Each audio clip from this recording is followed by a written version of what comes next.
Ancestors, we come to you today around this sacred fire named State of the World Forum. We remember again our original instructions of time. We enter now into the Uli, the turnaround time, a place we go to in darkness and come back refreshed with ideas.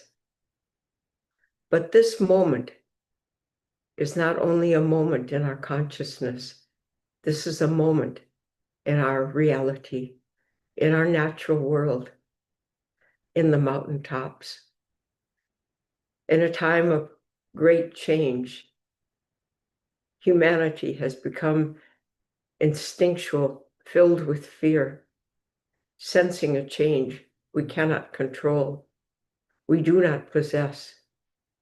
But deep in our genes, in the stellar makeup of our DNA, our RNA, our ancestral lines, there is a knowing, the time, the calling, the dark space,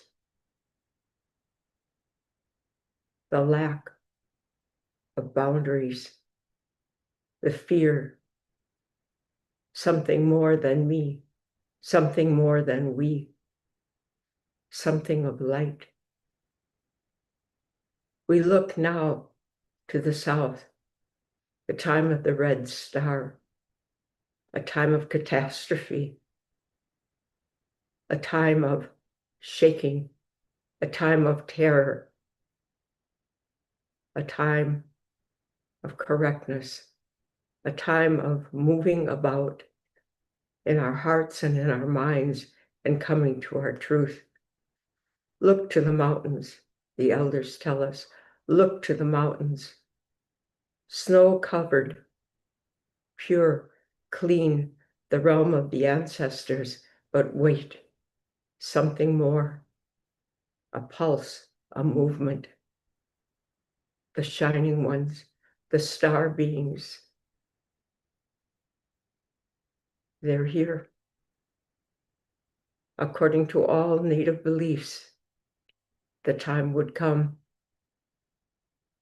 when the doorways of light open, and there is great danger, not only to the earth, but to us, to our families, to the people, to all life. The difference between creativity and absolute devastation is choice. May we embrace the light in all of its gradations, from the brightest, bluest, purest white, holy light, to the darkest, blackest, holy light of Mother Earth. Let us open to this time with awareness that the knowledge that we need, the knowledge that we be, the knowledge that will become is now, and it's here, and it's us in this gathering. All my relations. Amen.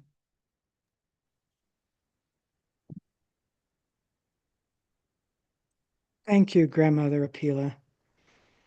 I'm Dr. Anita Sanchez. I'm Nahua, Aztec, Toltec, and Latina. I invite you to listen with the softest part of your ears and expanding heart as we come together from many parts of the world. And as you I ask you to take a moment to honor the first peoples of the land where you live, the original caretakers who have tended the earth, the waters, and the spirit of place since time immemorial. If you don't yet know who they are, please find out. Learn their stories.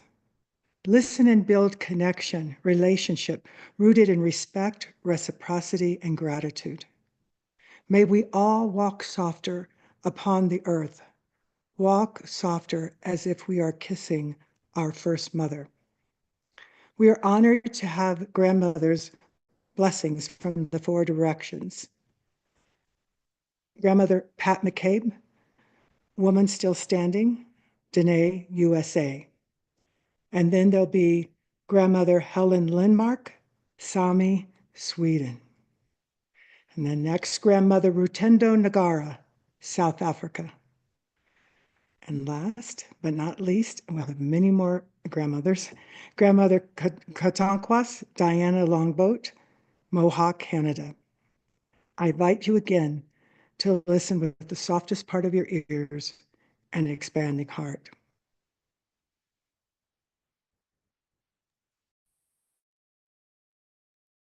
Yat bene. I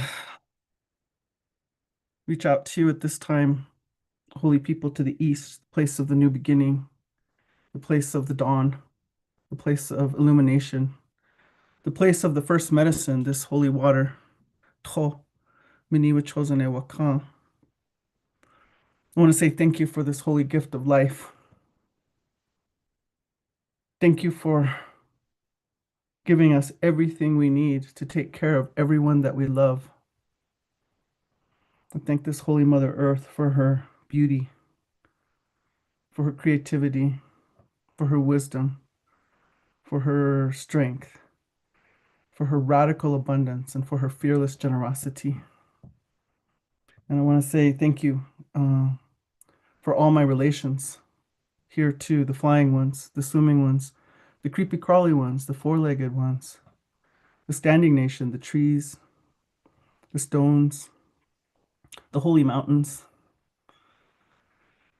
all that makes up our family that is bound together by this one right here. We say this is our not only life, but this one is alive. So I want to ask that this one take a good look, that everyone that is gathered here take a good look at the intention for which we are gathered and for which we will gather for the next days.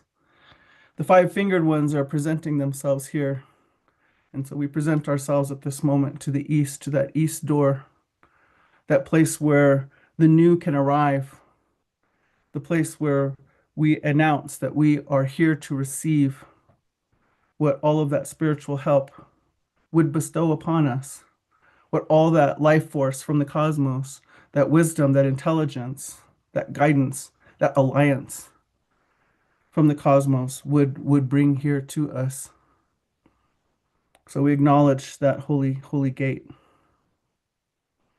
And I ask at this time, at this place, as we face this direction of new beginning, that you give us ease in our heart, that, we as the five-fingered ones have come to a place to believe that we control everything, that we make everything, that we control all of destiny for all life. But our old people say that this is not the case. The old people of cultures all over the world still carry the memory that we are the children and we are a part of an intelligence that is far greater than us. And so at this moment, I ask that you help us to have some kind of peace and solace in our hearts, to rest in the beauty, in the power, the strength, the wisdom of life itself, herself. And so we invite you, Holy Medicine from the East, to join us and to be with us throughout this conversation. We make a place for you in our midst. For all my relations, Hoshananahastli, Hoshananahastli, Hoshananahastli, Hoshananahastli.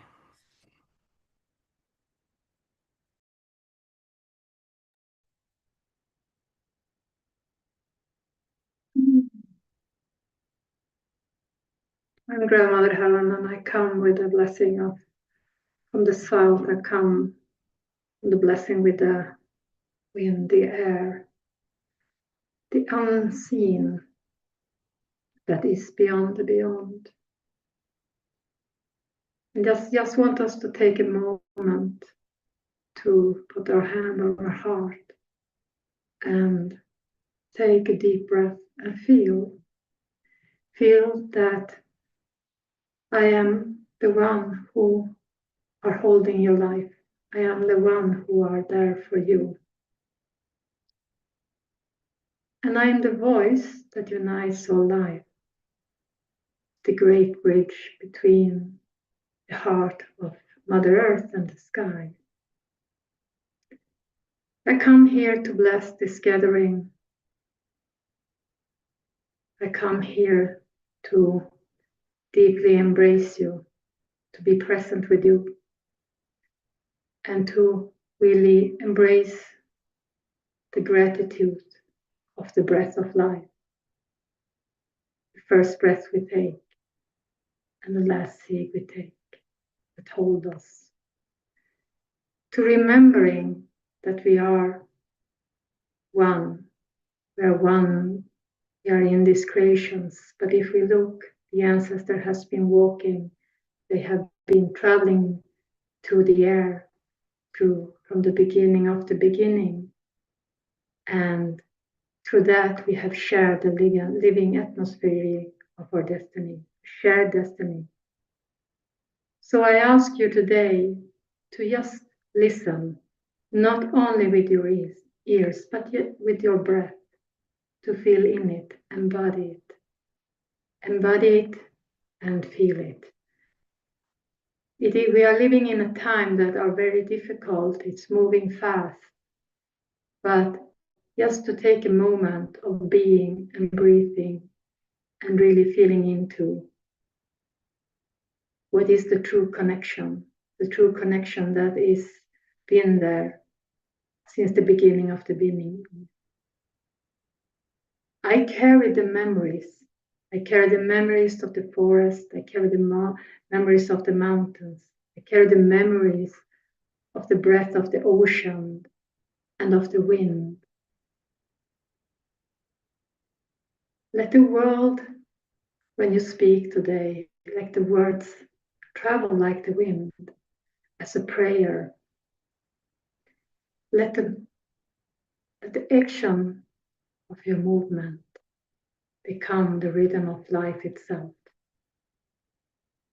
So where it's heaviness, I come and I bring movement. Where it's confusion, I come with clarity.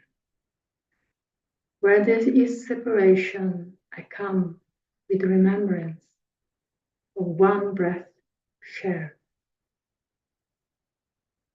So let this forum be hold and be remembering of all creators, all living beings that have been here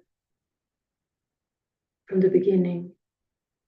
And let this breath cleanse all the fears and just opening the space of listening.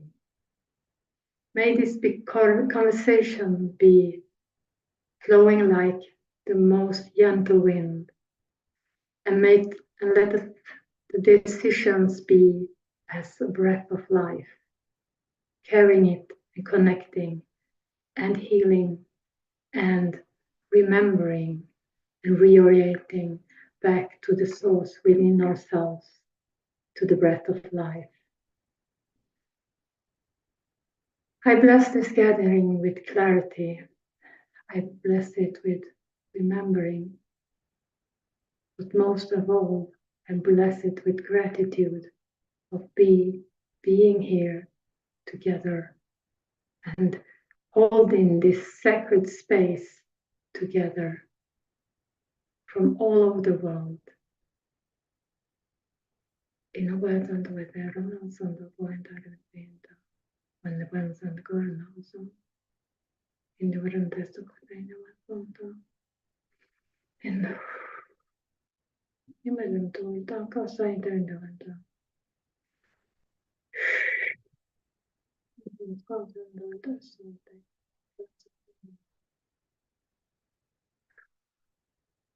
You too.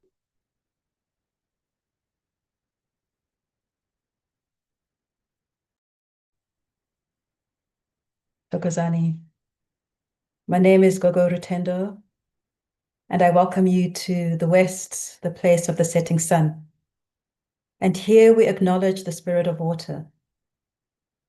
We call in the tiniest of waters, the dewdrops of the early morn resting on leaf and stone, each holding a universe of light, fractals of order and beauty, catching rainbows before the first rays of the sun.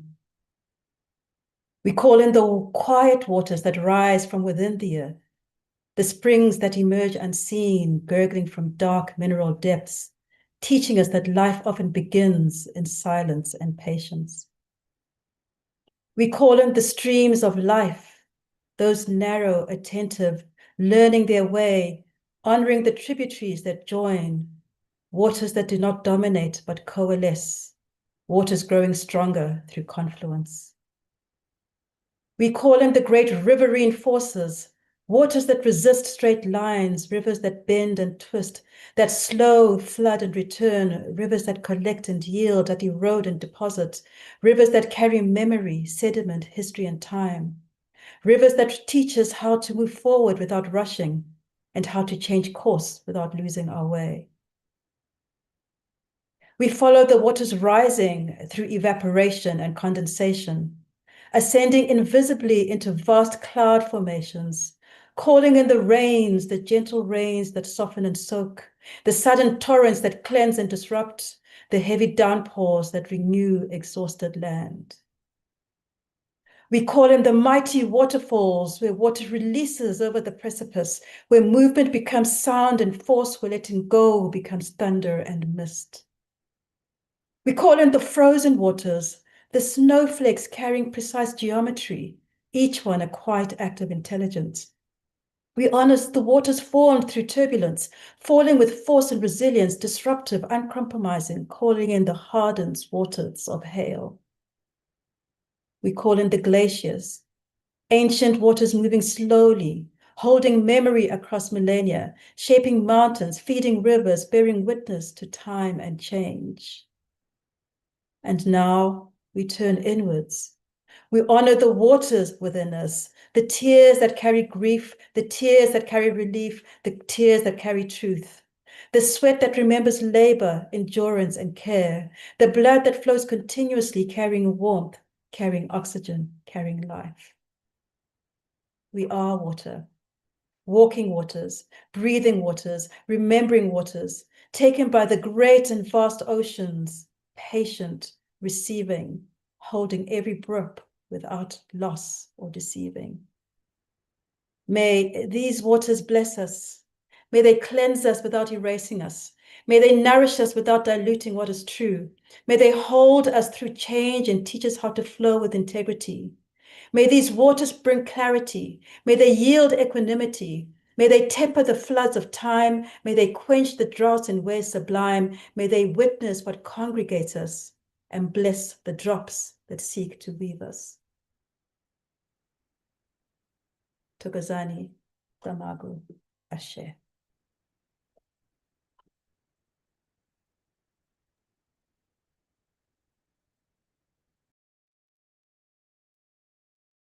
Sego Scano, Siriguego, Nyawa Scano, Gunalunkwa, Kahontakwas Yunyats. I give thanks to our great Creator that we have this opportunity to gather together. Today is an amazing opportunity to look at this deep remembrance of who we are as a human family. I take you to the lodge of Soul of the Mother, to the sacred fire of peace that was lit 30 years ago. And I bring you here for a period of deep reflection and remembrance of what it was to sit in those 4 original families of creation. Those 4 original families of the Black nations, the white nations, the yellow nations, and the red nations of our people. And as time moved on and we moved throughout the world, we each carried a piece of that original sacred fire with us. And as we did that, we brought that sacred fire into our faith traditions and into our ceremonies. Today, the sacred fire that burns in the lodge of Soul of the Mother is a direct connection to our great Creator, to the source of life, the one who made all things, Sangwe Adiso. The connection to our great Creator brings us clarity of mind, brings us truth, brings us vision, healing, and protection. These are the times when it is most needed in the world, with a great upheaval in the world. Our minds need to be clear to understand original natural law of Mother Earth. That natural law was given to us at the time of creation, when our great Creator said to us, take care of each other, love each other, be compassionate with one another, respect one another, and ensure that in doing so, you also understand spiritual law that joins you together as a sacred family. And that sacred family is one that must work towards peace, peacemaking, carrying that great peace, beginning to carry it within ourselves individually, carrying it within our families, our clans, and our nations. And today, when I reach out to you with that appeal, I say to you, thank you for joining me, Kahontakwas, Turtle Clan from the Mohawk Nation, citizen of the Haudenosaunee Confederacy, and those who received that great message of peace so long ago.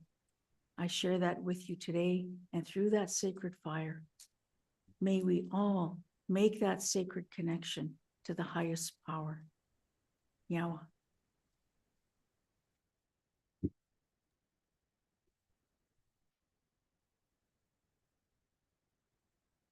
Hello. Welcome to the State of the World Forum 2025. My name is Lynne Twist. I'm the founder and president of the Soul of Money Institute and the co-founder of the Pachamama Alliance. And I was there 30 years ago when Jim Garrison, our convener today, worked with President Gorbachev to convene the first State of the World Forum from 1995 to the year 2000. And looking back 30 years ago at that moment, I was so unbelievably privileged to be part of that gathering where some of the great minds and hearts and beings of the 20th century were gathered there and convened by President Gorbachev and Jim Garrison. Jane Goodall was there. Thich Nhat Hanh was there. His Holiness the Dalai Lama was there. Carl Sagan was there. Archbishop Tutu was there. George Shultz was there. Some of the most important leaders of the 20th century convened to look at the last 5 years of the 20th century, to see what were the defining metaphors and underlying principles that defined the 20th century that we wanted to bring into the 21st century, and what do we want to leave behind. And those years of the State of the World Forum forged, for those of us who were there, a life that we couldn't have imagined. The relationships were extraordinary. And it was one of the most important gatherings that I've ever been part of in my entire life. And for that, I'm deeply, deeply grateful to Jim Garrison and to President Gorbachev and to all the people who put that together 30 years ago. And I'm so lucky and fortunate and blessed to work with Indigenous people in the heart of the world, one of the most biodiverse places on Earth, the sacred headwaters of the Amazon rainforest in Ecuador with Pachamama Alliance. And this beautiful place is revered by many people around the world for its biodiversity, but also it's at the base of the Andes and forms the entire Amazon rainforest system, the Amazon River system, the largest river system on Earth. And it's a very sacred place for the Indigenous people who live there, the Achuar, the Shuar, the Shiwiar, the Warani, the Zapra people. They hold it in deep reverence, as all Indigenous people all over the world do, for this great mother that has given us all life. And I'm fortunate enough to take people from our wonderful organization, our wonderful movement, the Pachamama Alliance, deep into the rainforest, as Anita Sanchez, who was with us earlier, has. Jim has been there with us, and many people listening today. And I was recently there, actually last year, and I was in Achuar territory, in the heart of a ceremony with our Indigenous partners. And I was there with a group of wonderful travelers from the Pachamama Alliance. And plant medicine was present. I didn't take the plant medicine, I was guiding. But when you're guiding a plant medicine ceremony, some of you know the power of the energy, the power of the intelligence of the plants is available to you, especially if you're in deep service. And during that ceremony, I got a message, a clear message, that it was time to restart, recreate, rejuvenate, bring into existence the State of the World Forum from 2025 to 2030 for this very, very propitious, seminal, transformational time. And so I called my dear friend and colleague, in many, many ways, my teacher, Jim Garrison. We had dinner, and he immediately got it and began to go to work on this with his colleague, Tom Eddington, and so many other beautiful people that are on this beautiful gathering today. And so from the heart of the world, this comes to you once again. And I'm so honored to be part of it. I want to just point out that we're completing 2025 as we speak here today in December of 2025. And this is not just 2025. This is the first quarter of the first century of the third millennium. If you just think about that, in that particular calendar, which not everybody on Earth uses, but millions, billions of people do use, when we moved from 1999 to the year 2000, the last year of the State of the World Forum, previous incarnation, we didn't just move to a new year or a new decade or even a new century. We moved into a new millennium. And this is the first century, first 100-year cycle in the third millennium. And we're a quarter of a century in. So as we complete the first 25 years of the first century of the third millennium, it's a perfect time to look and see where we are in the world. This century has many, many, many prophecies. Some of the beautiful Indigenous elders that we just heard are carriers of those prophecies. And this is a time when everything is up for transformation, transition, and a complete evolutionary leap. The plant's intelligence, the indigenous intelligences, the human intelligences, and the artificial intelligences, and the star beings are here to help us move through this very, very important time. A time when the climate is threatening for us to really be humbled, particularly our species, from human supremacy to move into human responsibility and sacred reciprocity with the earth, each other, and the community of life. This is a time when the climate is in serious disruption, and at the same time, it's not happening to us, perhaps. It's happening for us, because in our heart of hearts, we know we were the cause of any disruption, that we can turn around, that we can completely and totally restore this planet to a healthy, livable planet. And the intelligences that are available to us now are legion. We've never had so much intelligence on this planet. And Jim's going to talk about that along with the other remarkable speakers and leaders and shamans and warriors and insightful beings that are on this planet that he has gathered here for the State of the World Forum 2025, 2026, 2027, 2028, 2029, and 2030. This is a critical, pivotal, extraordinary time to be alive. And I'm so grateful to be part of it. And I want to thank everyone who's listening today.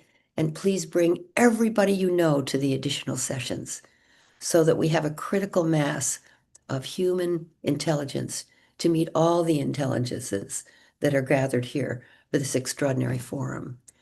So I'm going to turn it over to our convener, one of my dearest and closest allies in this life, one of the people who's already producing miracles for this planet and this world, the convener of the forum, our friend, our ally, our teacher for millions of people, Jim Garrison. Thank you, Lynn, for that gracious welcome and introduction. It is such a pleasure to be at the second State of the World Forum with you. I want to thank Apela. Apela, when you gave your opening invocation as you did each forum 30 years ago, my heart just filled with joy. And then to be blessed by Anita and the grandmothers from the four directions and the four elements made me realize very profoundly that the whole of nature, the whole of life itself is here for us in this moment. If we would just open our hearts and embrace everything that wants to come in to heal our tortured souls. So welcome, everyone. I want to welcome all the watch parties. We have scores of watch parties all over the world. We're going live on Facebook and LinkedIn and X and YouTube and Ubiquity University and State of the World Forum. It's a wonderful, wonderful time to be alive and to take up the challenges that are confronting us at levels of extremis and also levels of opportunity, the like of which the human species has never encountered before. We're in one of those moments when everything is being called to account, where everything is at risk, and everything is possible. And it's toward that possibility for all of us that the State of the World Forum is hereby convened. I want to begin my remarks by just recalling that first conversation with Lynne when she told me she had just got back from Ecuador and her journey, and she had gotten this message. And I have to say, I was just going along, minding my own business, not thinking about the State of the World Forum at all. But in the instant that Lynne told me that she was bringing a message from the plant kingdom, I knew in every cell in my body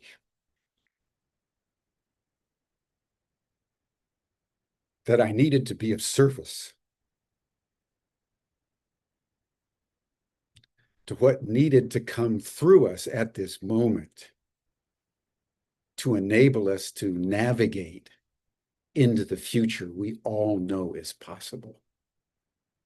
And so, without any reservation, I said yes. And I called my good friend Tom Eddington, with whom I'd been convening our Humanity Rising broadcast. We've been working together for many years, and asked him if he would accompany me on this journey as we leaped off this cliff into the unknown. And he said yes. So we began to contemplate. And after the initial enthusiasm wore off, we had the realization that there's no Gorbachev. You know, it was relatively easy back then when you had a superordinate personality like Mikhail Gorbachev, who was known all over the world as someone who saved history by bringing the Cold War to a close. There's no one alive today like Nelson Mandela. And the second thing that we realized is that the world situation is completely different now than it was then. Back then, everybody sort of knew what the world looked like. And there was superpowers, and there was mutual assured destruction, but there was a strange stability to the world order. Now we're in a world where everything has exploded. There's no stability anywhere. People can't connect the dots. And even a meaning framework has dissipated away in the velocity of change that's happening in every direction. So how do you establish the State of the World Forum again when there's no Gorbachev? And there's no solidity of worldview. We had to ponder for many months. And it finally came to us that it's not a personality, that the plants were inducing us to ask a question in the spirit of Socrates, who said that ultimately we are here not for truth possessed, but for truth pursued. And it's the ability to ask the right questions at the right time that leads not so much to answers, because answers always end up in further questions. The ability to ask a profound question, he said,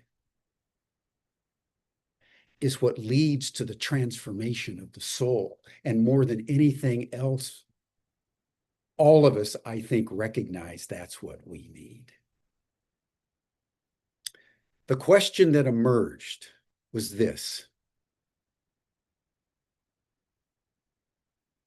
how should humanity, in this moment, elevate its consciousness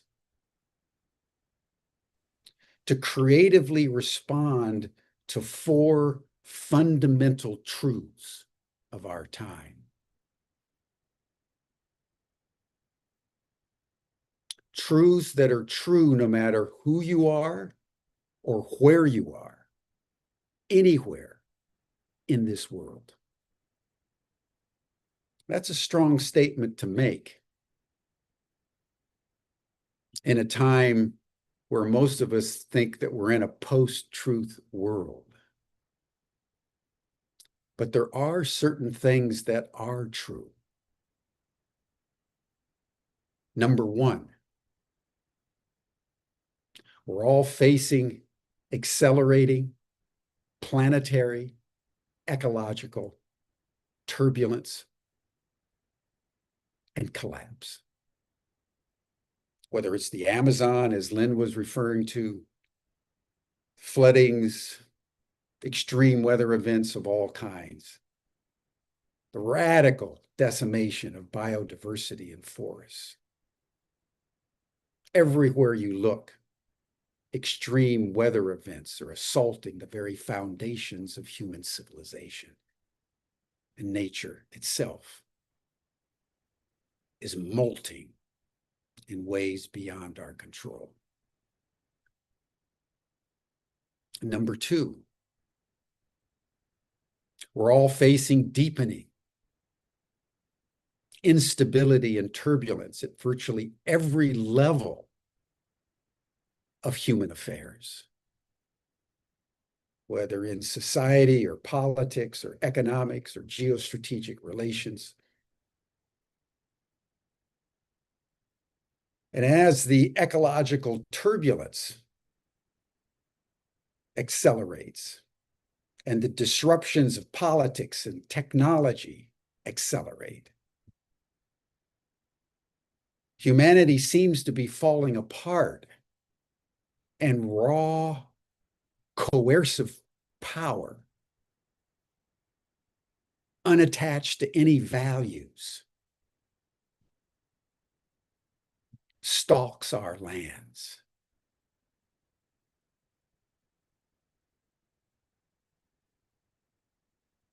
And in the middle of all this, number three, we've unleashed completely unregulated, exponential artificial intelligence that is radically transforming our world in ways we can't even imagine. And we don't know what we don't know about the intelligence we just unleashed as we took our biological intelligence and put it into silicon put it into machines and let it go. And while all this is going on,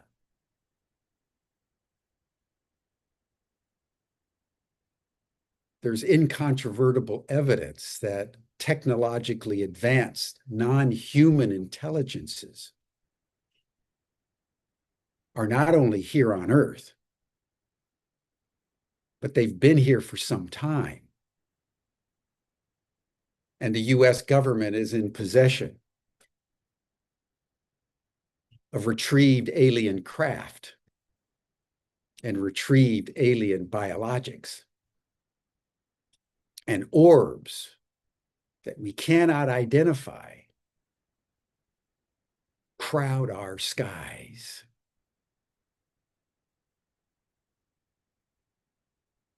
And what's coming to us as we ponder these things is that what we're dealing with are four intelligences. This is what's up for humanity. This is what emerges out of these four fundamental truths. We have human intelligence. We have nature intelligence. We have artificial intelligence. And we have cosmic intelligence. But we only have one future. So how we, in this moment, come to terms with the reality that nature and our earth are not inert chemical processes, but as James Lovelock, the British physicist, discovered over 40 years ago, when he articulated the Gaia hypothesis, which has now been elevated to a theory. The Earth is actually a superorganism. And everything that we are, from our emotions to our intelligence to our capacities, all come from nature. We are children of Mother Earth. We're not separate from Mother Earth. And even as we unleashed AI as a tool, we're coming to understand that it is far more than a tool. It's a sentient intelligence with its own agency. And that's what makes it so potentiated, and that's what makes it so dangerous.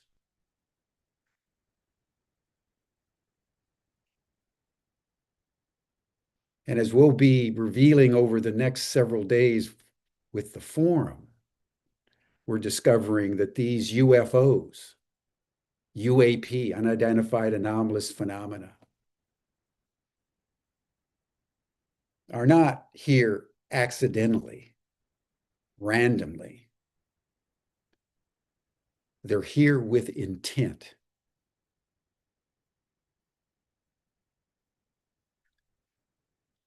And our ability in this moment rests on several things. Fundamentally, even though the world is spinning out of control, and we all know it and feel it every day, we humans have just enough control left that if we use the next several years in a mature, collectively motivated way to create a new narrative, a new story, we will be able to do what needs to be done, both to save ourselves and to co-create with these other intelligences an extraordinary future. We have to do one thing. We all have to now learn the language of consciousness. We need a new cognitive ecology, a new technology of cognition, if you will, so that we can actually communicate intelligibly with nature, with cosmos. Because what we've learned about nature and cosmos, the ETs, is they communicate through clairvoyance. They communicate through telepathy. And all of us have these faculties. But almost all of us don't even know they're there, let alone have refined them to a level to be able to enable us to engage in the intelligible communication we now need to develop with these other intelligences. This is the new paradigm for humanity that the State of the World Forum has been convened between 2025 and 2030 to catalyze. We are way past, my friends, solution A or solution B to one particular problem or another. Only a completely new story, a completely new paradigm will suffice to enable us to move into the future that we all know is possible. Fortunately, we've been here before. Maybe not at this level of extremis, but we've been in situations where everything seemed lost, where coercive control or the manipulations of politics brought us to despair. And yet, in those very moments, what seems to miraculously emerge is a certain inspiration of the soul, a certain capaciousness of the heart that enables us to develop a new, more expanded way of understanding that can hold the contradictions that at one level oppress us, to be able to hold them within a larger framework. And that capacity to transcend and include is what gives us the ability to turn the crises which left unaddressed will consume us into opportunities that would take us into futures that up to this point have been imagined but never completely realized.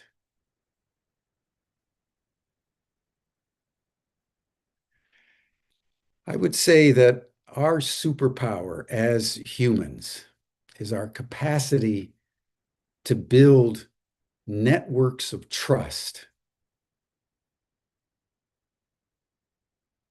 through our storytelling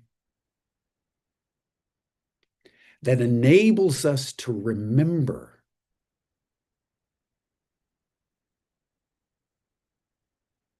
the origin, the primeval origin out of which we all came. And that brings me to the final point that I want to make as we open, and that is that consciousness and intelligence are the keys to the new paradigm we seek.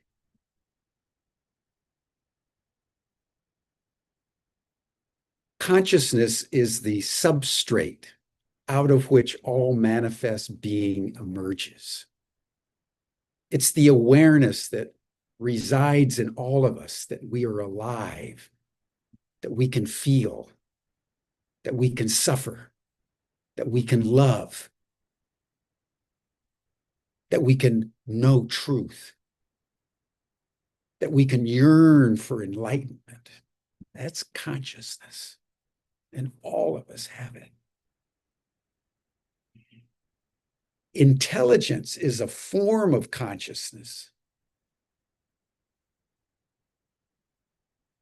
that gives us the ability to navigate. It gives us the ability to strategically set forth goals, to create projects, to maneuver in the world. Our challenge is at the level of consciousness, because somehow we've been split from this reality that our consciousness is the same consciousness that's in everything: nature, AI, cosmos, everything. We're not alone. We're one with all of it. And that ability to understand that is what will allow our intelligence to interact with nature, with all other sentient beings, with AI, with cosmos, in a way that creates a future we can all fall in love with. Just imagine walking down the street and greeting the tree as you on your way to work or just taking a walk, and being able to engage in intelligible communication with the tree, or your dogs and cats, your pets, orbs in the sky, ETs. Imagine what will happen to human consciousness when we dissolve the boundaries of separation into the grand pleroma within which all of us find ourselves.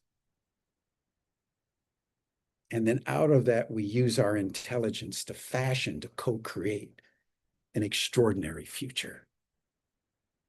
This is what the State of the World Forum has received from the Amazon. This is what has been given to us as our mission. And over the next 4 days, we're going to explore not only the data points that are just true, but how we humans can engage in intelligible communication with other sentient beings and learn the language of consciousness, and how we can purify our hearts and souls, traumatized as we are, to embrace the future that is breaking through us.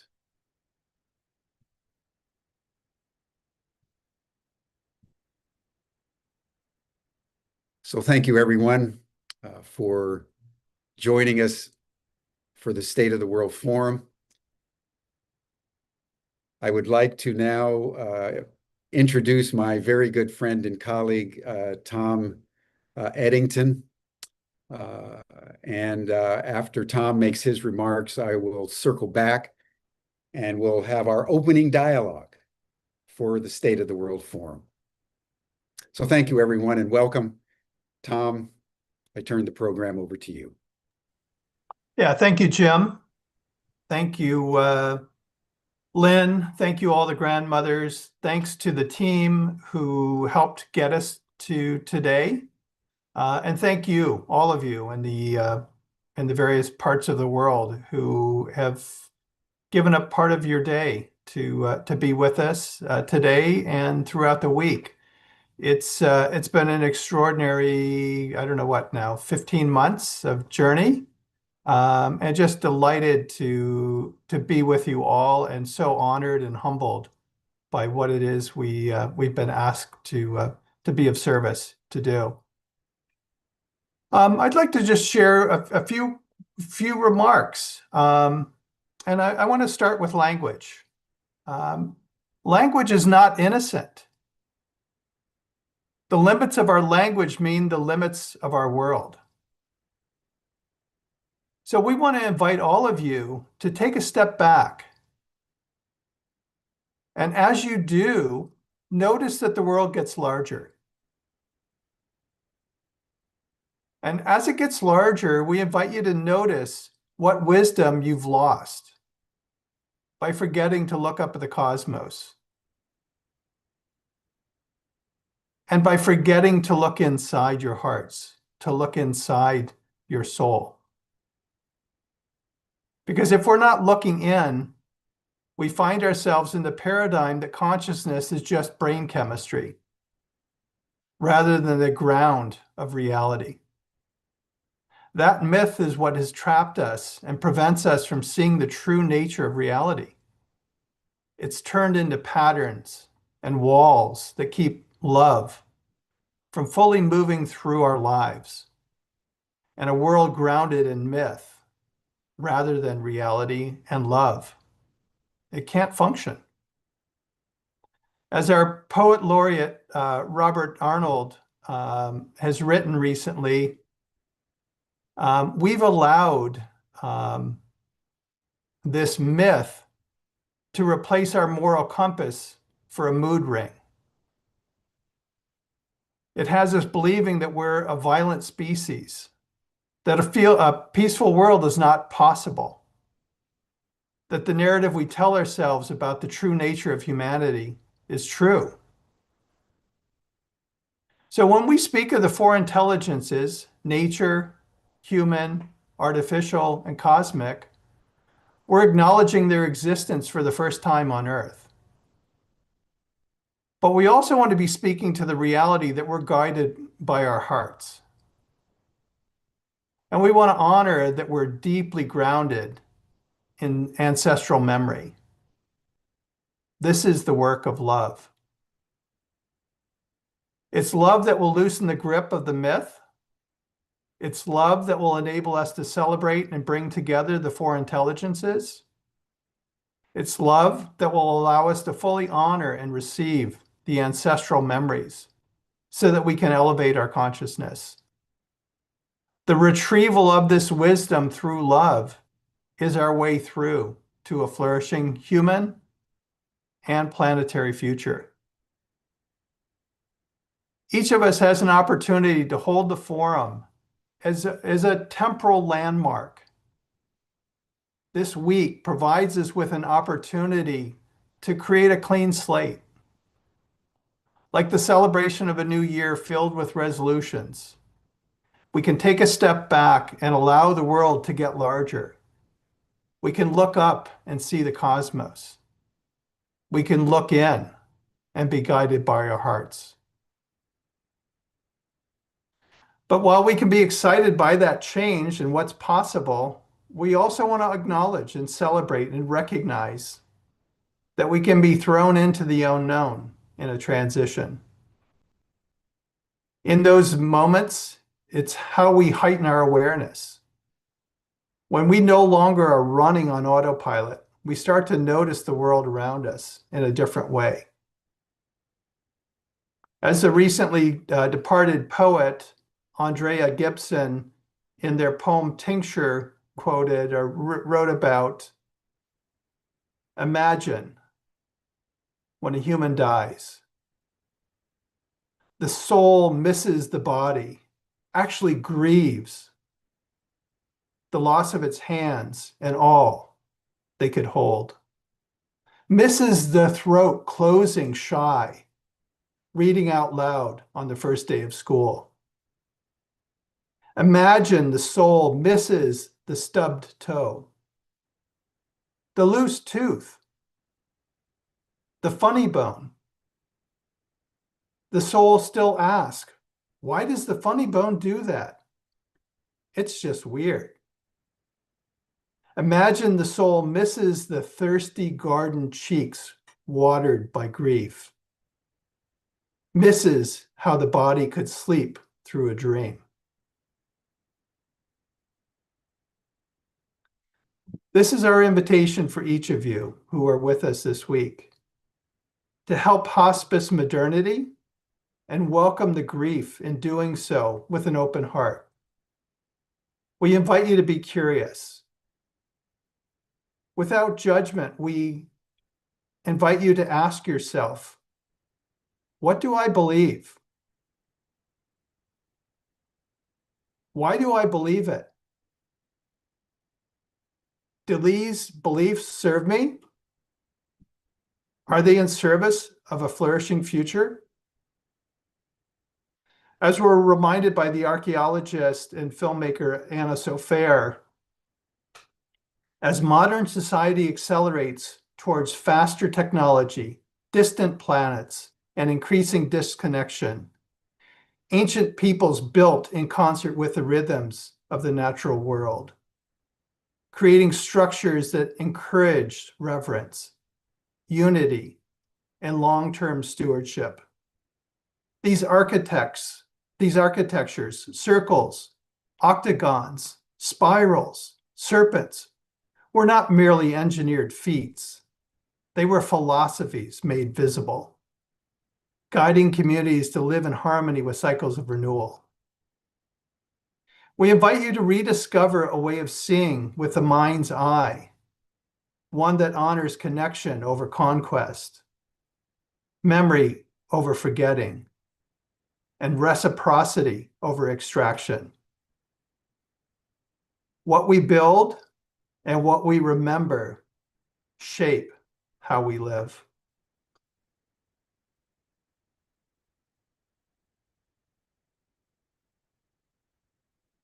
Thank you all.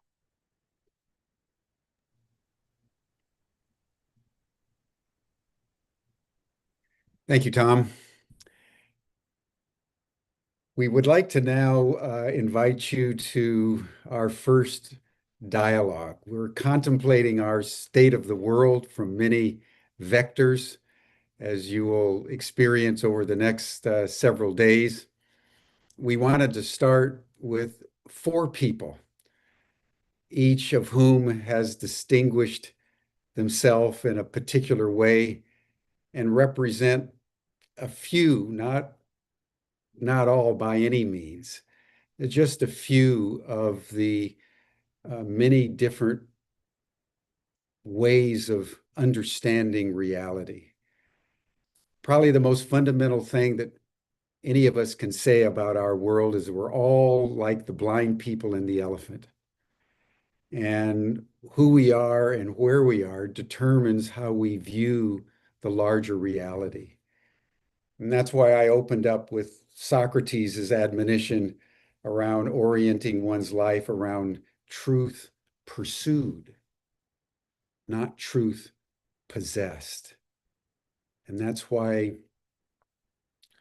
we're pondering a question over the next 5 years. The question, how do we elevate our consciousness? I want, before we start, just to underscore something that Tom said and Lynne said, and that is that all questions in the end are acts of remembrance. And this is why we started with the grandmothers. And each day as we begin and each evening as we close, and at the end of the forum, the grandmothers are holding this container for us. Because the grandmothers and the indigenous peoples are those who have never forgotten what we in the Western world forgot a very long time ago and are now in the process of remembering. So I want to invite 4 people to join. Pippa Malmgren, who's a technologist, an economist, a political analyst who's advised presidents and prime ministers, and is very active in the interface between ecology, technology, politics, and geostrategic affairs. I want to invite Poelina, who is an Aboriginal woman of significant note from Australia with 2 PhDs and is a professor of Indigenous knowledges at Notre Dame University. I want to invite Patrick McCollum, who has been traveling the country recently for his documentary film that is gathering global attention and has been dedicating his life for many decades to a unification of indigenous peoples around the world. And then finally, Sulafa Victoria Griala, who is a young woman from Ecuador, who's a lawyer and spends her time between New York and Ecuador working on matters pertaining to indigenous empowerment and the preservation of ecology. We're going to start with Pippa. Pippa, talk to us about how you're viewing the state of the world in this moment, given what the grandmothers have brought in, what Lynne and what I and Tom brought in. How would you characterize the state of the world? Thank you so much, Jim, first of all, for the invitation. And thank you to everyone for the marvelous introduction and opening that we've had. I'm going to now take a leap into very practical matters that I see. And I want to begin with, I see humanity as very much at a once in a species moment on several fronts all at once. So one is we are becoming a truly interplanetary species for the first time, not just reaching into space, but looking to move not only ourselves, but many of our processes into space. 2, we have a newfound capacity to build new materials, atom by atom, pixel by pixel, jewel by jewel. We're learning how to, instead of splitting atoms apart to create weapons, put them together to create energy. And we're learning how to move energy from space to Earth, from Earth to us, and also learning how to quite literally paint with electrons to create new computer chips that have vast problem-solving computational capabilities. And we are also at a once-in-a-species moment in that we're creating something more powerful than ourselves in the form of artificial intelligence. And finally, we're at a once-in-a-species moment because we are shifting from a world of scarcity into one of abundance. So all of these are remarkable and historic transformations. I just want to elaborate a little bit on what I see as 4 cardinal directions of this change. Very simply put, one is up, one is down, and one is in, and one is out. So up is everything from the ground up. So we're learning how to 3D print houses, how to create modular housing. we are learning how to navigate in the realm of drones and aviation. We're bringing back the Concorde. We're learning how to deliver things using space to get stuff from one end of the planet to another in an hour. And we are now moving into space where we are getting very close to having the ability to beam power from space-based solar power to have power in any energy grid anywhere in the world. This is being pursued by Caltech, by Airbus. We're about to see the Japanese Space Agency do the first proper test. So that is a radical transformation of the energy landscape. Also, we're beginning the whole business of asteroid mining. The first private mission happens in about 2.5 years.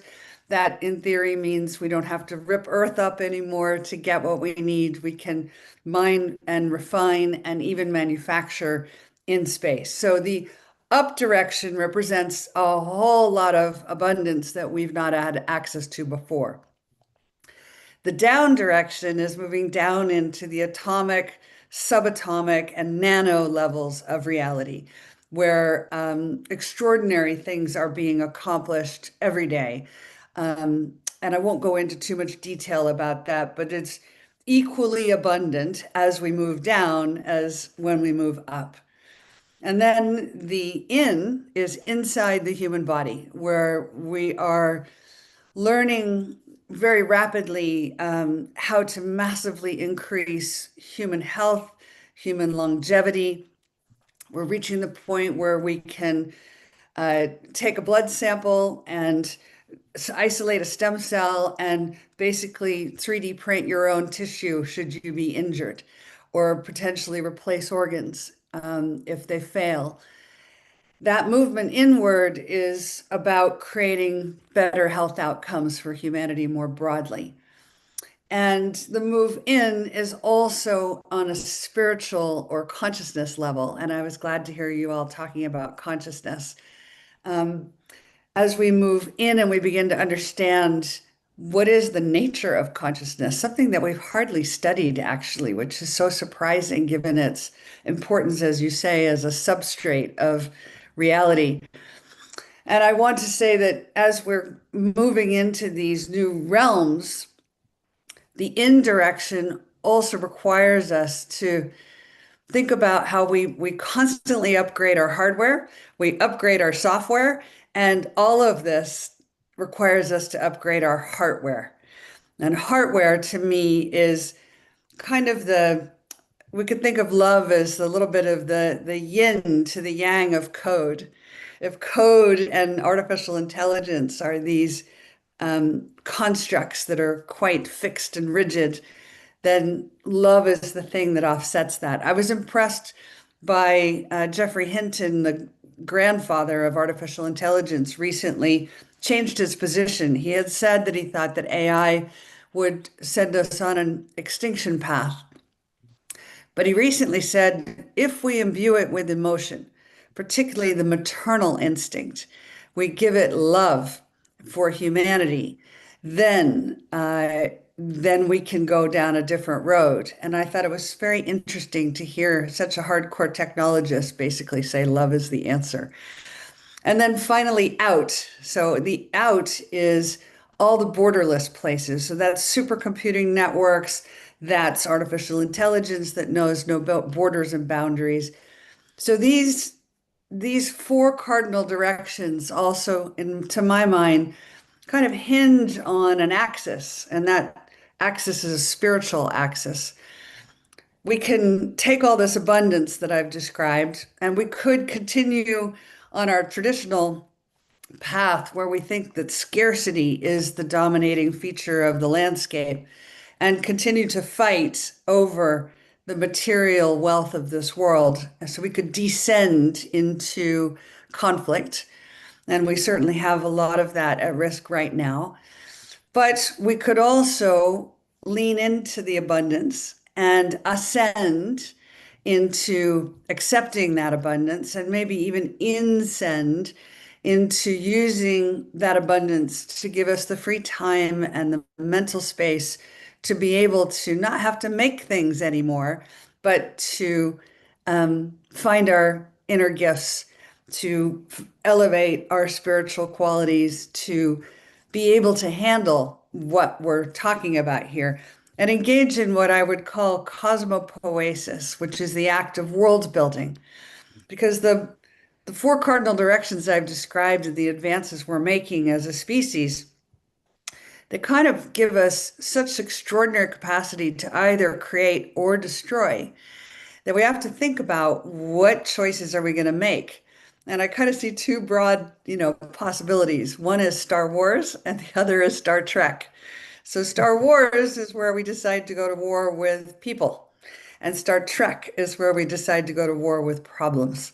And I think the leaders of all the superpower nations have already decided that they want to go for Star Trek. And we're seeing announcements on that front. For example, the recent announcement of the Genesis mission in the United States, where we're going to be opening up all of our highly classified scientific labs, the Los Alamos, the Sandia labs, et cetera, to public-private collaboration, bring in people who are not from a classified background, take the people from the classified background and release them into the public as well. I suspect this is a means of beginning to reveal that there are many discoveries and technologies we already have. The question was just how to put them in the public domain. And so we're seeing just incredible advancements that, just to finish, as we punch into these new realms in these four cardinal directions, I think it is inevitable that we will come across more and more what we might call anomalous phenomena, broadly speaking. Meaning, it would be kind of surprising if we moved into these new extraordinary realms and didn't find anything new. Of course, we are going to find new things, and we've already started this process. So I'll just give you a couple of examples to finish. Recently, there was an experiment at the University of Texas where they were using machines to pull apart platinum like taffy. And they all went off to lunch and forgot to turn the camera off.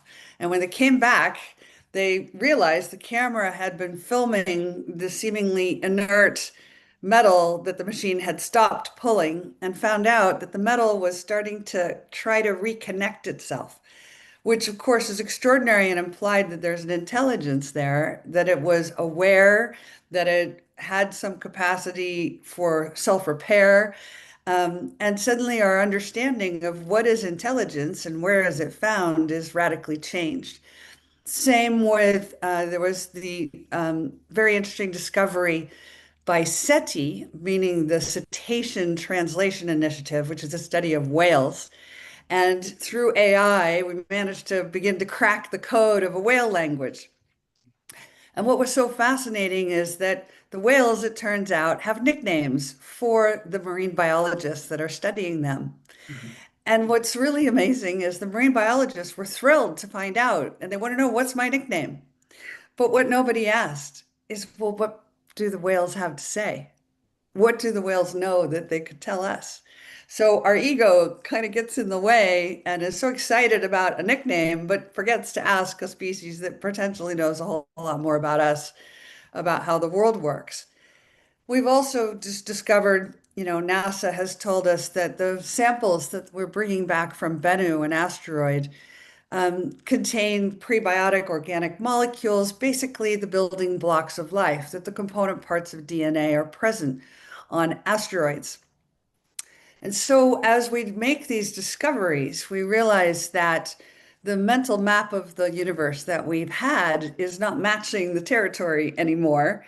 And we haven't even studied consciousness as a phenomena, partly because we're still stuck in what Arthur Koestler called the Cartesian catastrophe, where we split the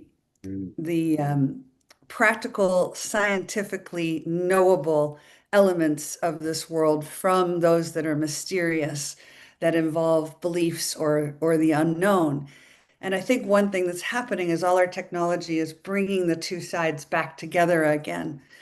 And with that, I'll just say, I know that there's a part of this audience that's been very focused on this question of non-human intelligence. And what I've described are versions of non-human intelligence. But there's a whole disclosure movement as well that wants some kind of an announcement about, are we alone in the universe? And I think the honest answer to that is we've got to learn that there's clearly many forms of intelligence, as you outlined, both Tom and Jim. And it's our own ability to absorb, to comprehend, to accept that intelligence exists in many, many different formats. And I just wonder whether the world somehow waits for an announcement. And yet, even though those announcements have already been made, right? We've already had a statement from the White House that UAPs are real. We've already had a statement from the Air Force, from the Pentagon, and from NASA. They didn't elaborate, but they have confirmed. So now we have this film, The Age of Disclosure, where we have very senior US officials saying, yeah, it's real. So maybe it's not disclosure as in an official telling you that's the story. The real story is, what can we disclose to ourselves about our own life experience? How actively are we using our own sensory perception to comprehend the reality? And are we really interacting with this universe on the best level possible? And so with that, just two quick things. One thing I learned from spending time with Indigenous people, and I'm very grateful to Lynne Twist, who took me into the Amazon, and I learned this very deeply there. We are a species that has spent most of our time being highly analytical, and that has served us well. But now we're being given prosthetics that are allowing us to not have to spend all our energy calculating, computing, or building, because now that can be done for us. So that allows us to shift the energy into what Indigenous people think is most important, which is dreaming. And dreaming sounds to a practical person in the old mindset like a waste of time, it's not serious. But in a world where you can create new materials atom by atom, maybe the only skill that's really required is to dream into existence what you want to create. And finally, I would say we don't really keep our knowledge of history as well as we could or should. And I was very struck by the recent discovery that when two photons are entangled, and of course, quantum physics is still pretty new. We've only just awarded the Nobel Prize for the discovery of entangled photons last year. The reality is that in between two entangled photons, we find there's a unique object called an amplitudehedron. And when I saw that, I thought, it's very interesting that the oldest story humanity has is the story of Indra's net in the Vedas, where the idea was that the universe was created when the god Indra threw like a fishing net over the dark and the light and pulled together to create the universe that we now know. And at the point of connection between every person, every place, everything was a unique jewel or a unique pearl. And the universe shined in the glorious reflected light that created. So how extraordinary that we fast forward to modern physics and we find that ancient story confirmed by our most modern instrumentation. So I think the key thing is, what is the speed at which we're going to progress with all of the things I've said? And will we continue to allow the skeptics to slow us down and to decide the speed at which discovery and acceptance occurs? Or is this a time when anyone who says, I don't think any of these things are worthy of study with our best science and our best instrumentation and our best supercomputing and our best AI, is almost self-selecting out of the future? And so I'll finish with that very optimistic view that we're in a once in a species moment, and the upside from here is quite literally unlimited. Thank you, Pippa. I love the notion of a once in a species moment, because I could not agree with you more. And I also love you bringing in that story of the metal. We think of birds and bees and dolphins and whales as sentient, but if everything's conscious and all manifest being, that means the metal has its own consciousness just like we do in a different form. So thank you for bringing that in. That's very, very important. And I also want to segue to Poelina now, particularly given your comments on dreaming. So, Anne, you're in the land where people do serious dreaming and have taught the rest of the world about dreaming. Tell us your view of the state of the world and what Pippa just talked about from your point of view as an Aboriginal woman. Thank you very much. I also want to acknowledge the grandmothers and their blessing, but also you, Jim, in terms of where we're going. It is all about story. And so behind me, you see this magnificent river, which when I introduced myself, Ngayu I Marawara Man, and I am a woman who belongs to the Marawara, the Fitzroy River that you see behind you. And through this system, what we continue to hold is another word that I have in my language called Bugaragara. The past, learning from the past, acting in this moment now in the present, but dreaming of what the future could be. And I think it's really important that what we're talking about today is collective wisdom. What Pippa knows, I don't know. What the other speakers know, I don't know. But it's bringing that collective wisdom together to see how do we right-size the planet? How do we do this together? And I think one of the things that I'm really focused on is the fact that as Indigenous people, as Native people, as First people, we have got this continuing lived experience of living with colonialism and living with capitalism and living with development at all cost. And so one of the things that we need to do is to think slowly about what I call the 5 R's. How are we as Indigenous people, when we're born into this world, how do we see our non-human kin as family, as part of our duty of care to ensure that they also reach their full potential? You heard 2 PhDs, 3 masters, but my aim in life is to be a good and decent human being. And from that, the power of being a human being is something that I was first put in contact with when I went to Chicago many, many years ago, and I had an experience which was not very inviting, and I could feel a system that was trying to entrap me. And so I went on a journey in Chicago that brought me to a beautiful Native American healer, because in my country, when we're traumatized by things that are beyond our capacity, we have a smoking ceremony. And as I drove up to the building in this taxi, there was a man sitting with his hands folded, and he almost bent down to open the door like he was expecting me. And I went in and he said, "Can I help you?"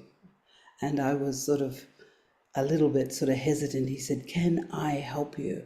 And then I disclosed what was happening to me. And he said, "Do you realize?" And I wondered what he was talking about. He said, "Do you realize you have the power because you are a human being?" And I think some of the things that we look at, we want to externalize knowledge, wisdom, our lived experience. But the fact that being a human being is indeed a privilege, is indeed an honor. And so from that, he said, "Do you realize that you have the power to transform whatever you believe needs transforming?" And so that has set me on a journey in my life where I have come to realize that as a human being, it is indeed an honor to be human, that we can think, that we can have reason, we can have logic, we can bring in technology to help enhance that learning.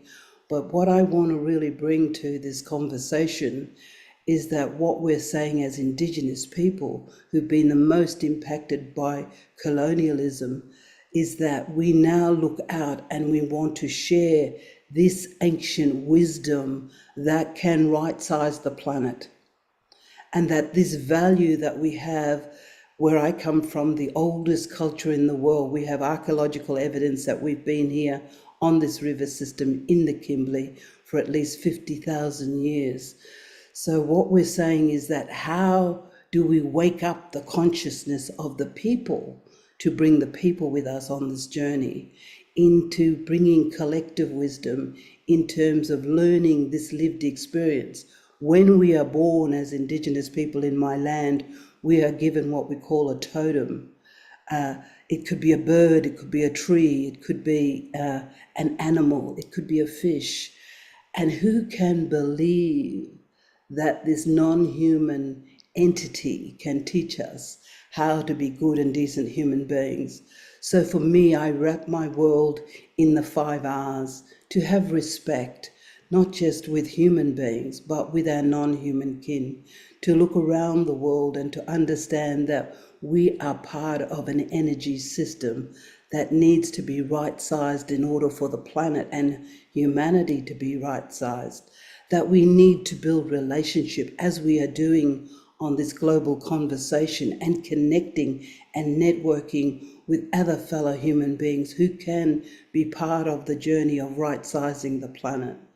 That this is about reciprocity and the sharing of our wisdom and sharing the resources and the ethics of care that we are born into, and that with rights comes responsibility. So this custodianship, this ethics of care, how do we take this wisdom into a centralized system of governance? And what we're saying as Indigenous people from this region, from my region, is that we need to start to look at what is Indigenous wisdom teaching us. I've shared 2 papers that I've written. One is called How Indigenous Wisdom Can Sustain Humanity. The other is about polycentric governance. What we have seen with centralized government and governance is that becomes toxic. There's centralized power. We need to go back to what we're calling polycentric, bottom-up governance, from the ground up and outwards. And so how do we understand this? And there is and has been a beautiful American educator called Paulo Freire that wrote about the characteristics of oppression. And then when he died, someone finished his last text, which was about the pedagogy of hope and freedom. How do we build a coalition of hope? How do we send the dream out and find those people that want to walk with us, that want to share, that we need to be bringing our young people with us, wrapping around them, telling them that they must dream, showing them that we love them and giving them and building them within them this ethics of care. How do we ensure intergenerational equity so that the dreams and the stories that we hold can be passed on, not just to Indigenous young people, but to all young people? So really, how do we take this ancient wisdom to save humanity? How do we ensure bottom-up governance? How do we ensure the wisdom of Indigenous people, Native people, tribal people, First Nations, build trust? That is the most important thing that I see missing at every level of governance and government, is that there's no trust capital. People are wondering what's going on. This conversation around a climate chance is really what we're talking about. How do we take this collective wisdom? How do we ensure that we can bring that into what we call wake up the snake? How do we wake up the consciousness of the people to bring the people with us? And as a multidisciplinary scientist, what I say is sometimes we're a little bit testosterone out on science, and that we need a new way to tell the story to bring the people with us. So not only am I a scientist, I'm a filmmaker, I'm a storyteller, I'm a poet. And what we find is that when we tell the story a different way, we need to touch the lian, we call it, the moral compass, to bring the people with us. So it is about this consciousness waking. How do we wake it up? How do we develop this ethics of care? What do values and virtues and ethics do in terms of understanding the complexity of the world in which we have duly inherited? How do we show that an animal can teach us how to be a good and decent human being?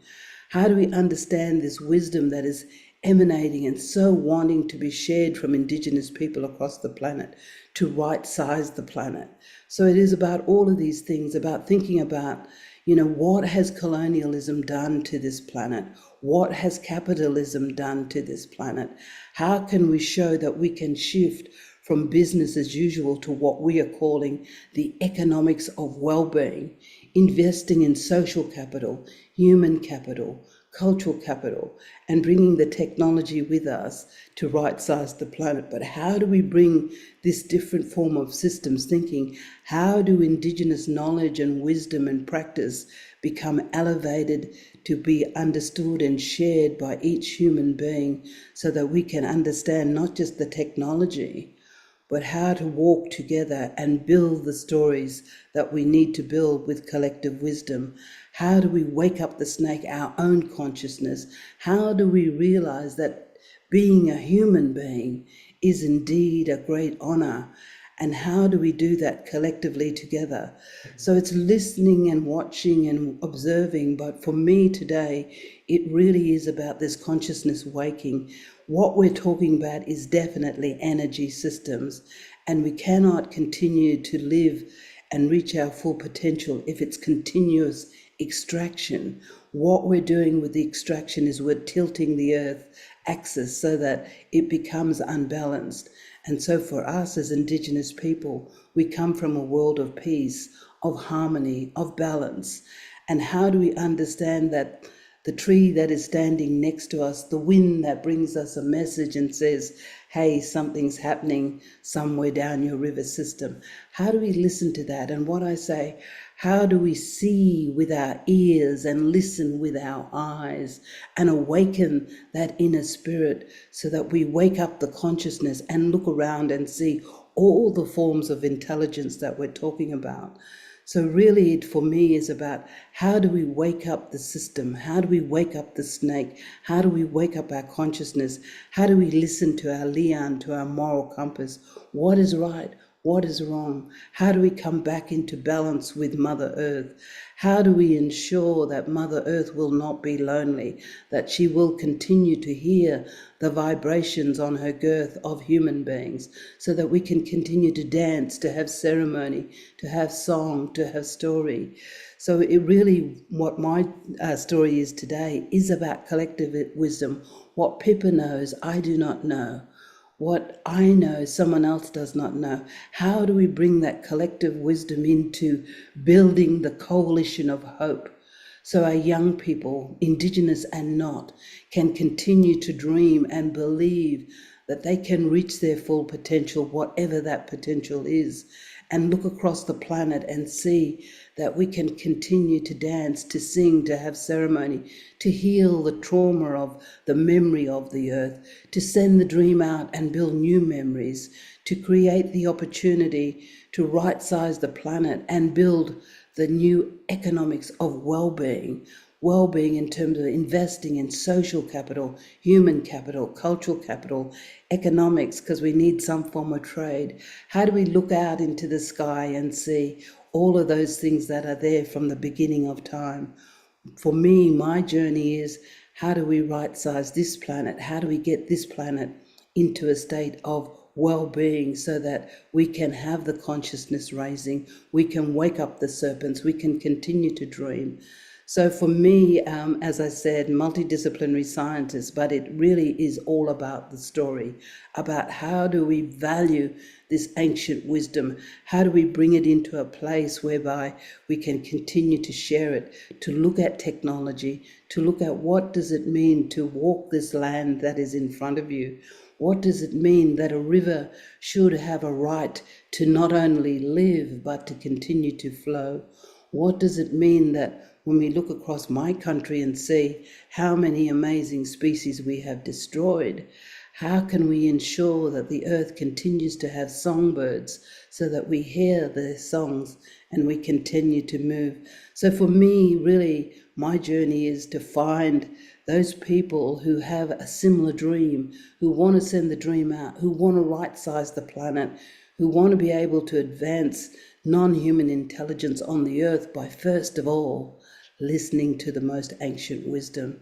So from this story, I hope this coalition of hope that we are building today continues to have momentum, that we continue to find those people that we believe are part of the pathway to where we need to go.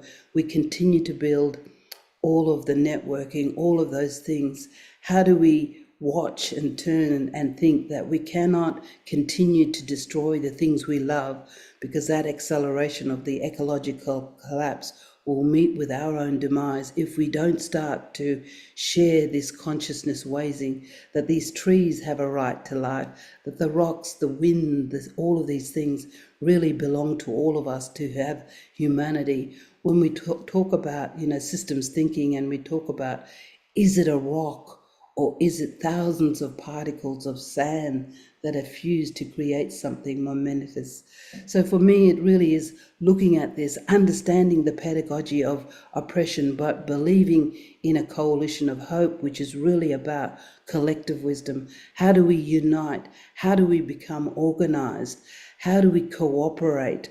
Most importantly, how do we have cultural synthesis, which is collective wisdom? How do we value this ancient knowledge and wisdom to bring it in to understand the technology? How do we create emotion in artificial intelligence so that it sees itself in equity with us, not dominating us? So all of these things, I think, for me, really is very, very basic. How do we become and how do we live our lives as good and decent human beings?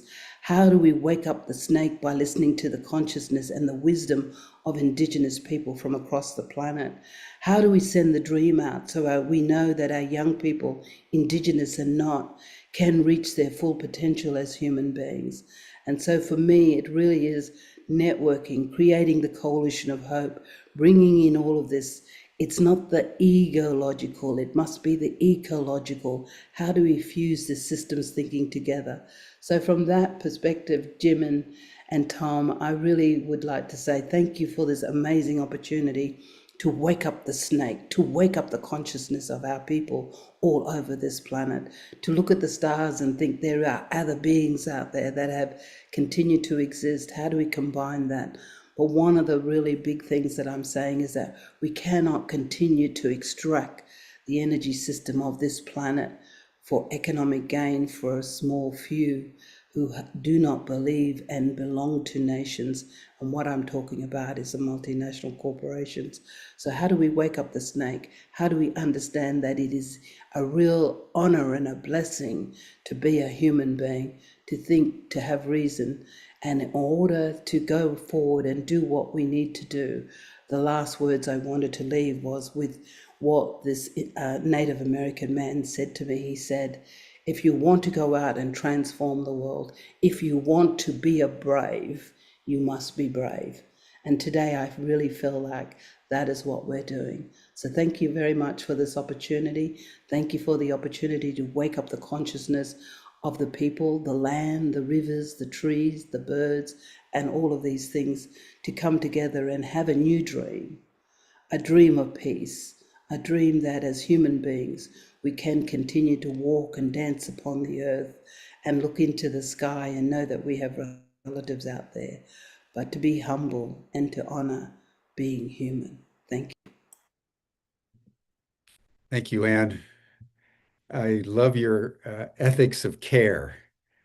And I'm just taking in, that your people have been along that river for 50,000 years.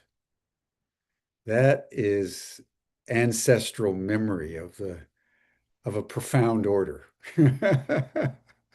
So thank you so much. Thank you so much. Wow. 50,000 years by the river, everyone. That's worth taking in as we deal with our social media in nanoseconds now. We can't even keep our attention for more than a few seconds. And her people have been by the same river for 50,000 years.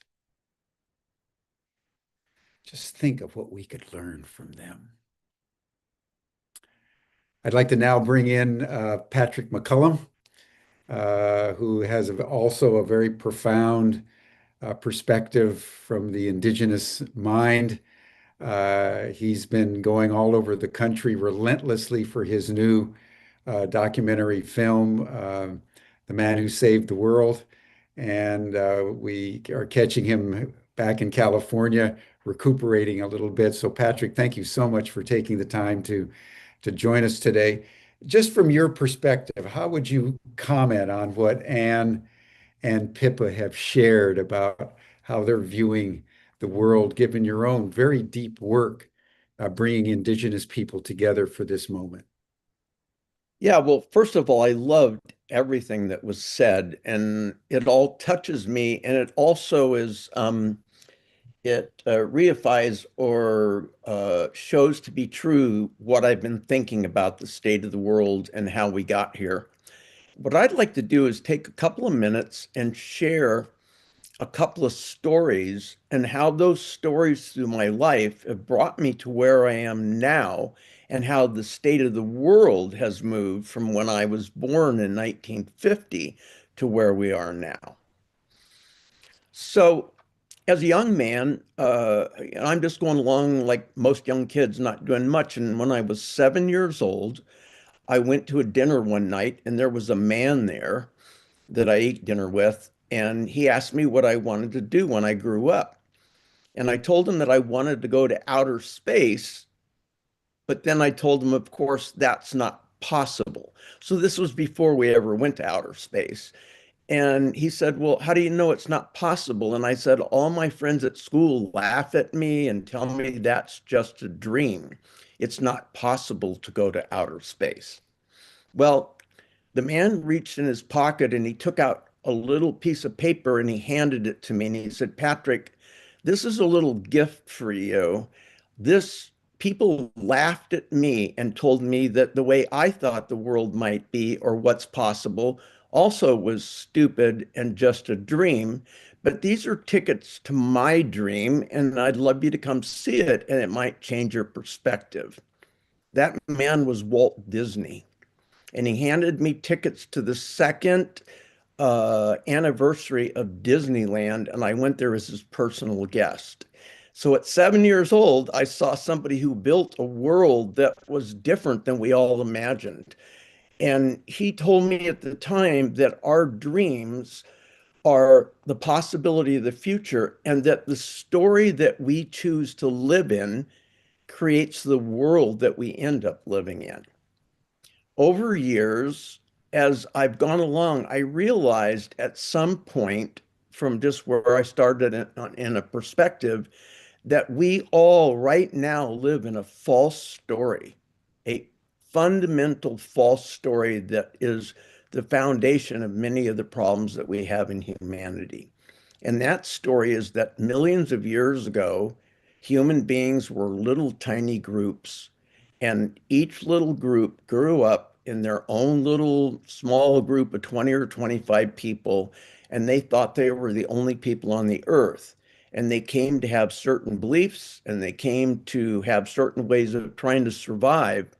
But no matter which little group they were, it was really tough to survive because trying to get food, trying to protect yourself against, animals that want to kill you, trying to protect yourself against weather, trying to learn how to make fire, all those things that were huge struggles for them. So their story came to be that surviving requires our little group to stick together, and anything that disrupts that is a danger and ultimately can end up destroying everything and everyone. Then a little small group of another tribe comes along and they see those people and they go, wow, there's somebody else coming on, and there is not enough resources for us.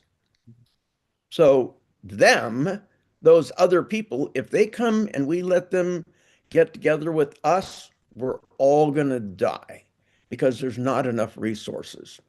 So that was millions of years ago, and scientists say there was maybe 100,000 people on the entire planet. Fast forward till present times, millions of years later, there are 8 billion people on the planet instead of 100,000. And we still haven't run out of resources. We have some tough stuff, but we haven't run out, which means that that story that we have been sharing for millions of years, that it's us versus them, and that when we share with them, we all can die and lose everything, is a story that's totally not true. And yet, even today, we teach our own children that story. That's why they're fighting between Russia and Ukraine. That's why Israel and Palestine are fighting. That's why all the wars that are taking place in the world. There's enough, but everybody's taught there isn't. And so certain people have taken everything they can get their hands on and hoarding it. So there's not enough to share with other people. But it isn't true that there isn't enough. So having learned that story and kind of trying to, work forward to figure out what do we do with our world with everybody thinking that way, the first thing that I would say is we need to change the story that we live in.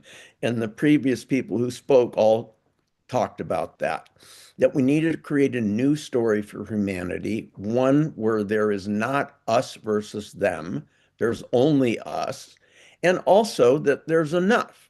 And if there isn't enough, our ingenuity as human beings have found ways of creating enough. We literally now can make a steak out of a rock. They can do that. They can remove molecules and atoms and put them together to create something else. So the only thing that's limited us was our ability to dream for something more. One day I was driving along with a friend in an agricultural area in California, and my friend was really intrigued to see a giant tractor that made 20 rows of planting food at a time. So this tractor went along and it dug the ground up, and then it made 20 rows, and then it had a little seed planter thing that put seeds all the way along. And my friend was remarking what an amazing accomplishment it is that we made this tractor that could make this much food for everybody. I thought about it for a few minutes and I realized that thousands of years ago, people, when they first started agriculture, took a pointed stick, made a little hole in the ground one at a time, dropped one seed at a time, dropped another seed at a time, another seed at a time. And eventually, some smart woman or man took the same stick and drug it across the ground and made a furrow and was able to drop more seeds with their fingers in and improve things. But what I came to realize is that the people who were putting the stick holes in the ground with individual seeds in the beginning had everything that we have today, where we made the tractor and created everything. Everything necessary to make the tractor was present when we were poking holes in the ground. But the people at the time didn't dream about a tractor. They dreamed about a pointed stick that could do more. So as we move forward in the world, dreaming is incredibly important for us because we can only have the world that we dream of.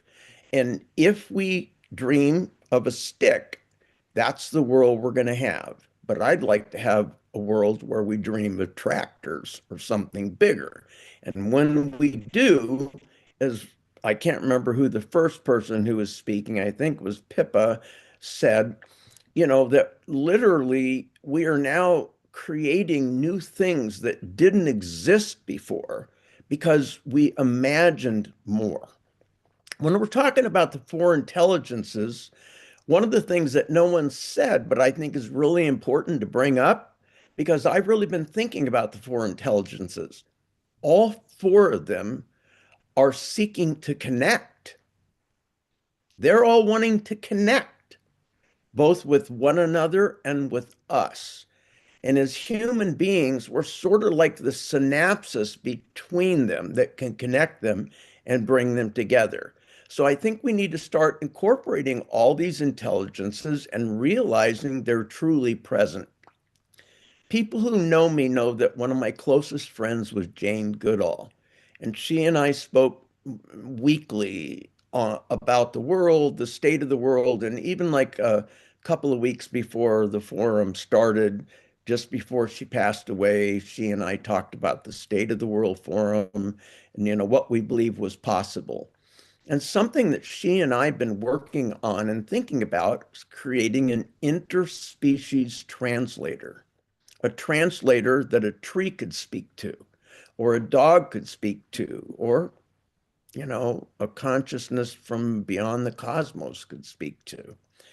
And if you think about it, today we have all the components that are necessary to do that.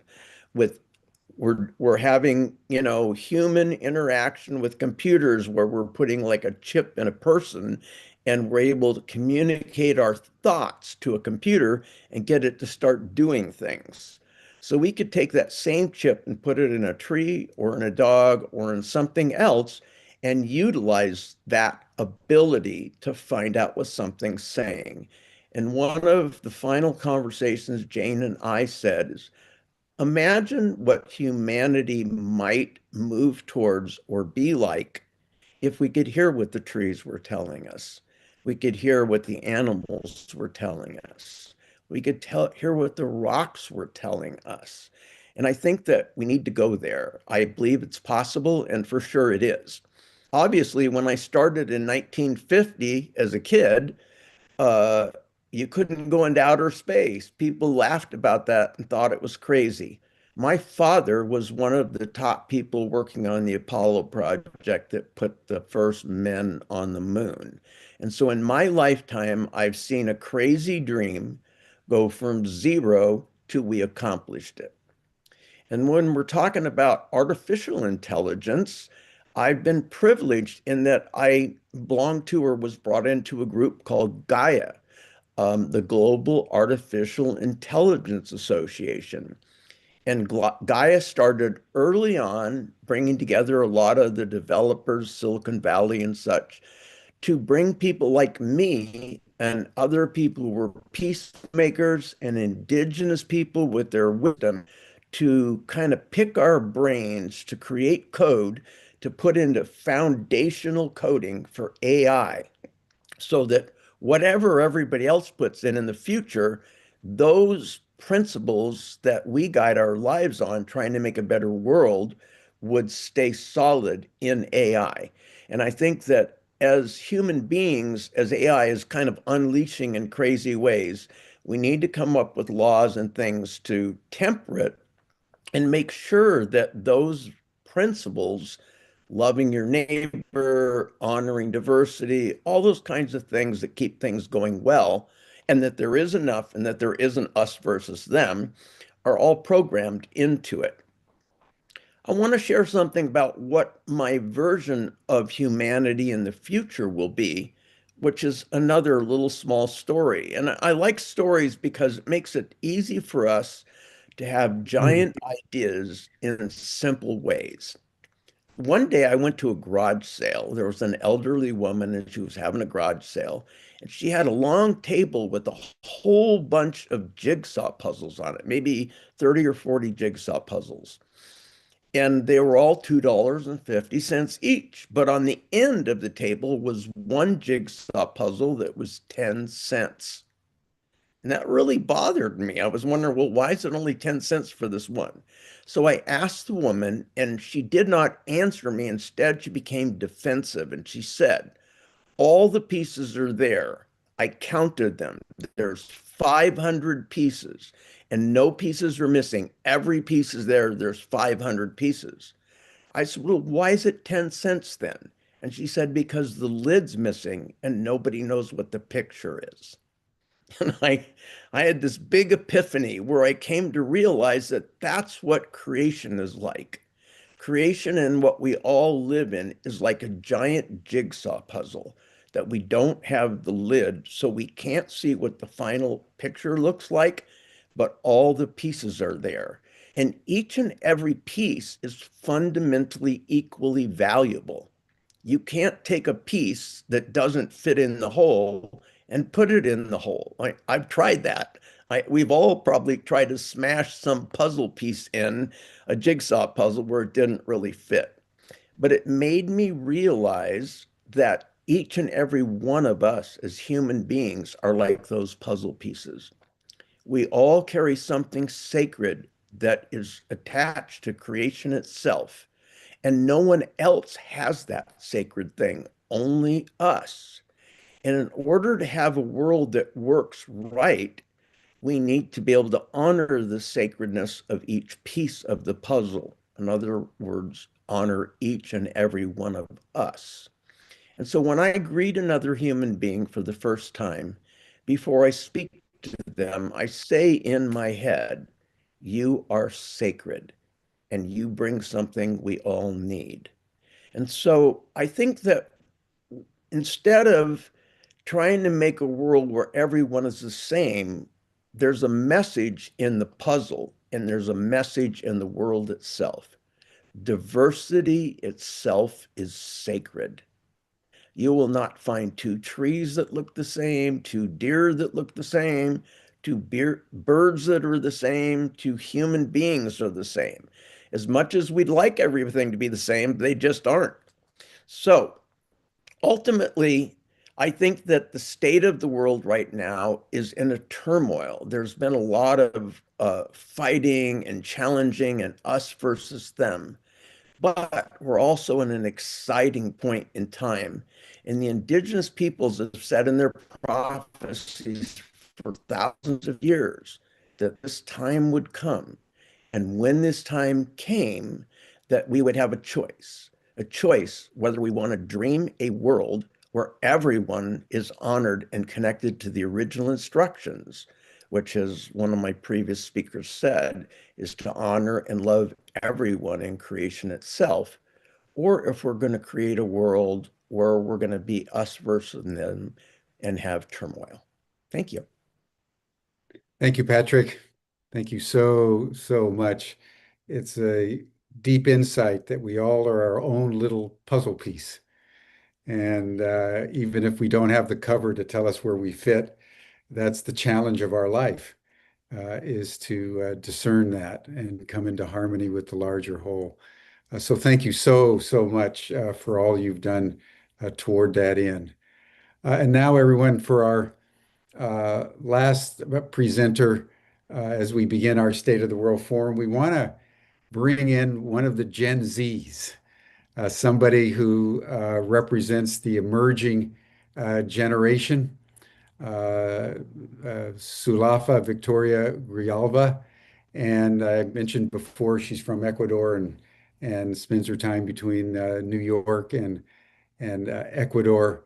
And Sulafa, having heard from these elders and from the grandmothers as a young woman, uh, uh, just beginning your adulthood, how do you and your generation view all this? And I ask this because just in the news today in Bulgaria, there have been Gen Zs on the streets challenging the governments. And one of the things that have been captured in the news over the last year and a half, 18 months, 2 years, is the insurgency of the Gen Zs in protests, literally in countries around the world. So speak to us from that vantage point of not the elders, but from the youth. How do you view the state of the world? Thank you, Jim. Well, thank you all for being here and for being willing to feel and not just think and analyze, but to really feel what these questions mean. I think it's important for all of us to have this disposition to feel because I think we all agree that we can't continue to understand the world with laws and policies, but we actually need to involve the heart and also understand the world through the memory of our bodies and our lands wherever we are from. When I look at the state of the world, I see a planet that is speaking. And in some ways, the way that I've visualized this for myself is that a world healing its throat chakra. Bear with me. But essentially, I see that young people are at the forefront of that voice. Before I get into that, I want to say a small introduction of where my perspective is coming from and some context. as Jim mentioned, I am a young lawyer supporting social movements in New York City, but also Indigenous and farmer movements in Ecuador. And beyond the law, I am an EFT tapping practitioner. So that means that I explore how the energies of love and compassion can dissolve trauma in our bodies. So for me, I see a lot of things connected, in part because I definitely think they are. Before law school, I took a gap year where I decided to really delve into love and the ideas of love. Not the romanticized type that we see online or in music lyrics or anything like that, but I was really trying to understand something deeper, which is why, and this comes from a perspective of an environmentalist. I've always loved and felt close to nature just by the fact of being born and raised in Ecuador. So I wanted to understand why, as human beings, we have learned to exploit land as a practice, and how or why we've learned to exploit each other and ultimately exploit ourselves from within. I wanted to understand how consumerism and productivism, especially in the global north, so-called, have severed us from nature, from the present moment, and from meaningful connection with one another. And as I studied various authors and contemplated within, the realization to me became clear, and it was that our relationship with Mother Nature has been an abusive one. Raj Patel and Jason Moore describe how colonization reframed the earth as property, something to be owned, extracted, and drained. And it immediately clicked to me that relationships structured around ownership, extraction, depletion are inherently abusive. And it was a reckoning with the fact that that is how we relate to our land. And it's harmful for every life involved. Bell Hooks has been inspiring to me, teaching us that love and abuse can't coexist. And so the question to me became unavoidable. If we can't define love in our most intimate human relationships, how could we ever practice that with land and our environments, including urban ones? A culture that normalizes domination in the home will normalize domination in the market. Domination in the market becomes domination in the state, and domination in the state becomes domination of the soil as representative of our environments.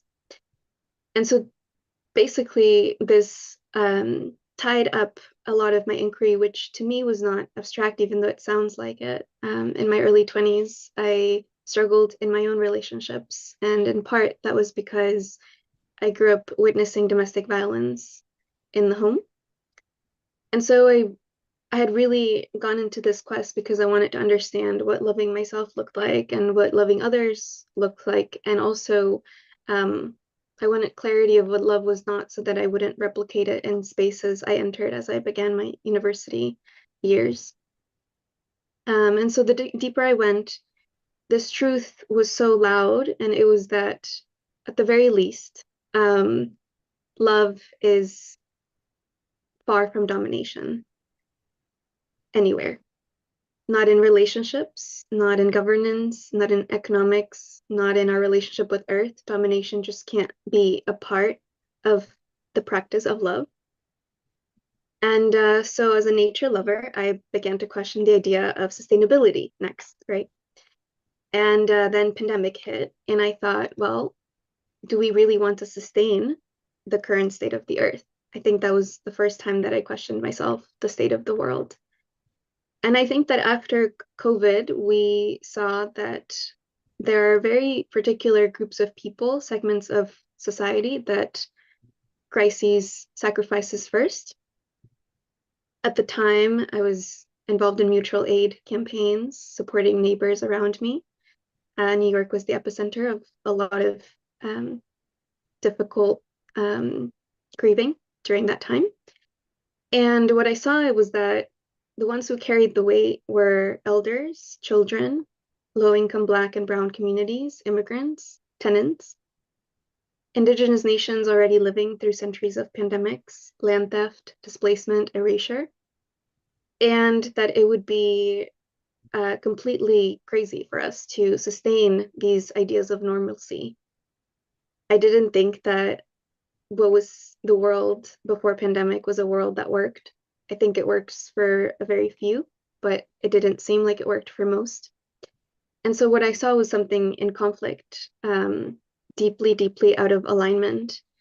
And I thought, well, maybe the question is not sustaining that. I think that COVID really revealed the inequalities that have been there for a while. And instead, I thought maybe it's not about sustaining it, but maybe it's about regenerating and then sustaining that. And so recently, many people have begun looking to Gen Z as the generation that names what isn't working, the normalcy that no longer works, right? And I think that's true. I think this is the generation that names that the normal is not working and it was maybe never working for most. And we're seeing it across the world, you know, all the cries around Palestinian liberation, most of them led by young people, the cries against corruption and neoliberal ultra-right movements, Bangladesh, Nepal, Indonesia, the Philippines, in Morocco, Peru, Ecuador, Argentina, in Italy, Cameroon, Malaga, East Timor, and just this week, as Jim said, Bulgaria. Many of these uprisings are responses to the same patterns, at least in my perspective and my colleagues. State violence, nepotism, political clientelism.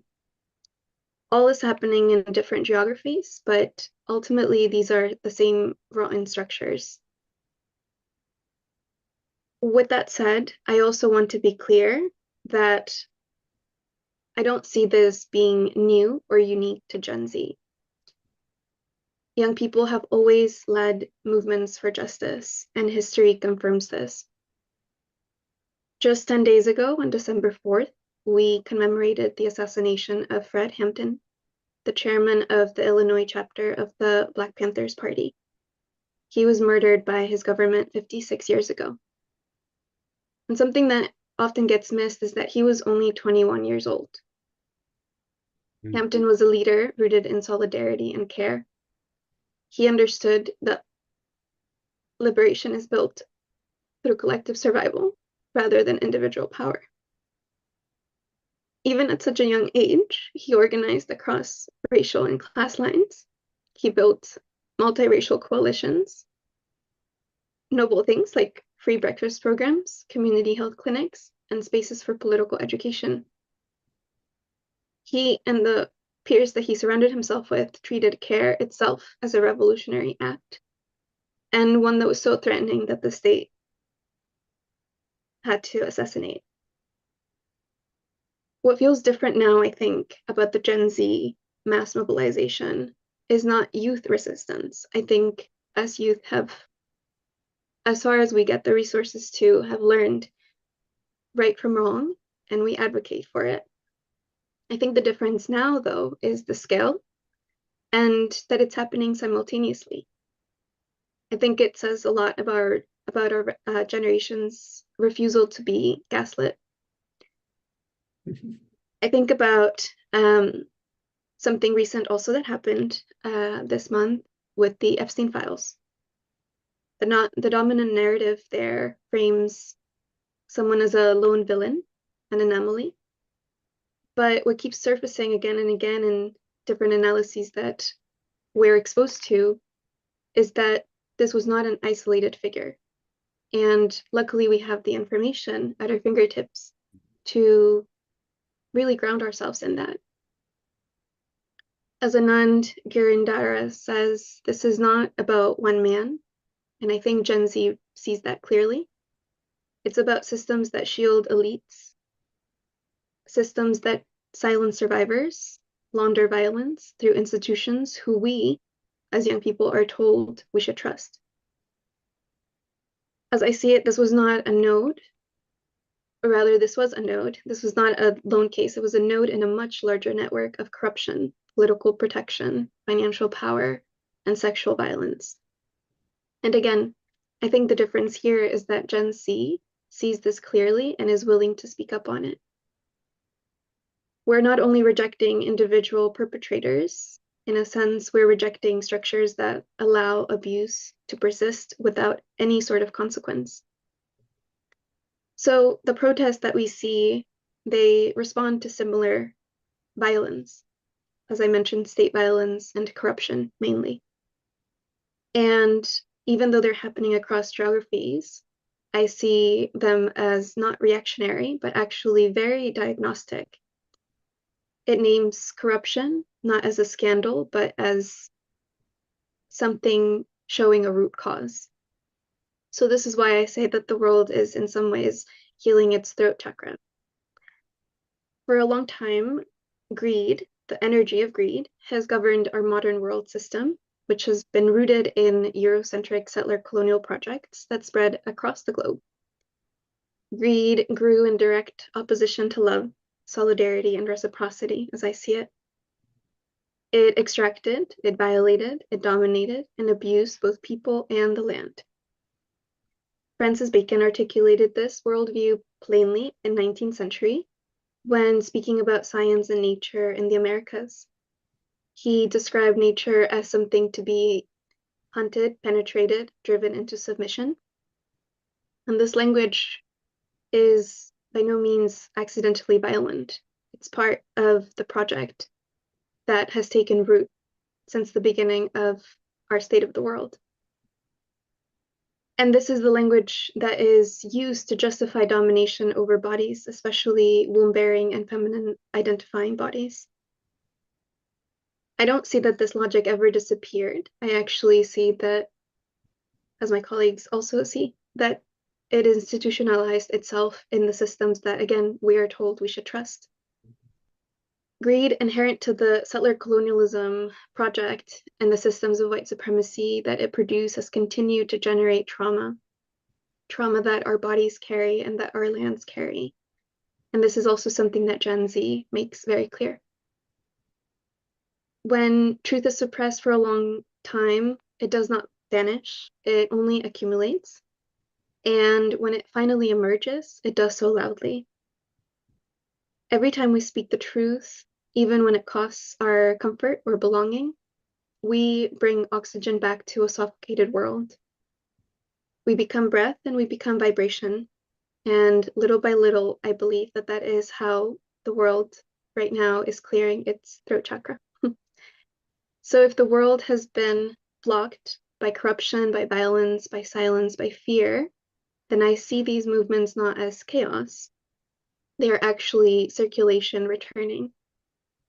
And so I see the state of the world now as restoring a society's capacity to hear truth, to respond to harm, to transform feedback into true structural change. I don't think that a healed world is a quiet world. And I think this is why young people keep going, even when we are dismissed, criminalized, or labeled extremists or radicals. We're advocating for basic things like safe housing, healthy food, and dignity for all. Even when the media and our governments call us radicals or terrorists for defending land, opposing genocide, protecting Indigenous life, demanding economic justice, and insisting on collective care, we carry on despite loneliness, despite repression, despite organized money and organized power. Because we are discovering something old and dangerous, which is that organized people are more powerful than organized wealth. And that, I think, more than anything, is why the world is speaking right now and why we're seeing all the outbursts of protests. I am still learning how to see the world fully and how to hold a true cosmovision, and it's been wonderful to be able to hear everybody that has spoken today, and I'm excited to hear more of the wisdom in the next coming days. But for now, what I wanted to share that I have clarity on is that human beings have always been shaped by two forces, fear and love. Fear limits, love liberates. Fear hoards, love shares. Fear dominates, and love regenerates. And right now, we're living inside the dictionary definition of a dystopia. And this is why sustainability to my generation does not feel like enough.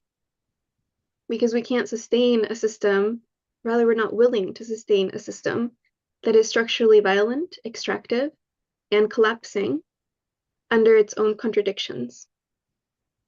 This is why Gen Z and those from older generations who never abandoned solidarity movements and who actually have taught us and mentored us are searching relentlessly for alternatives.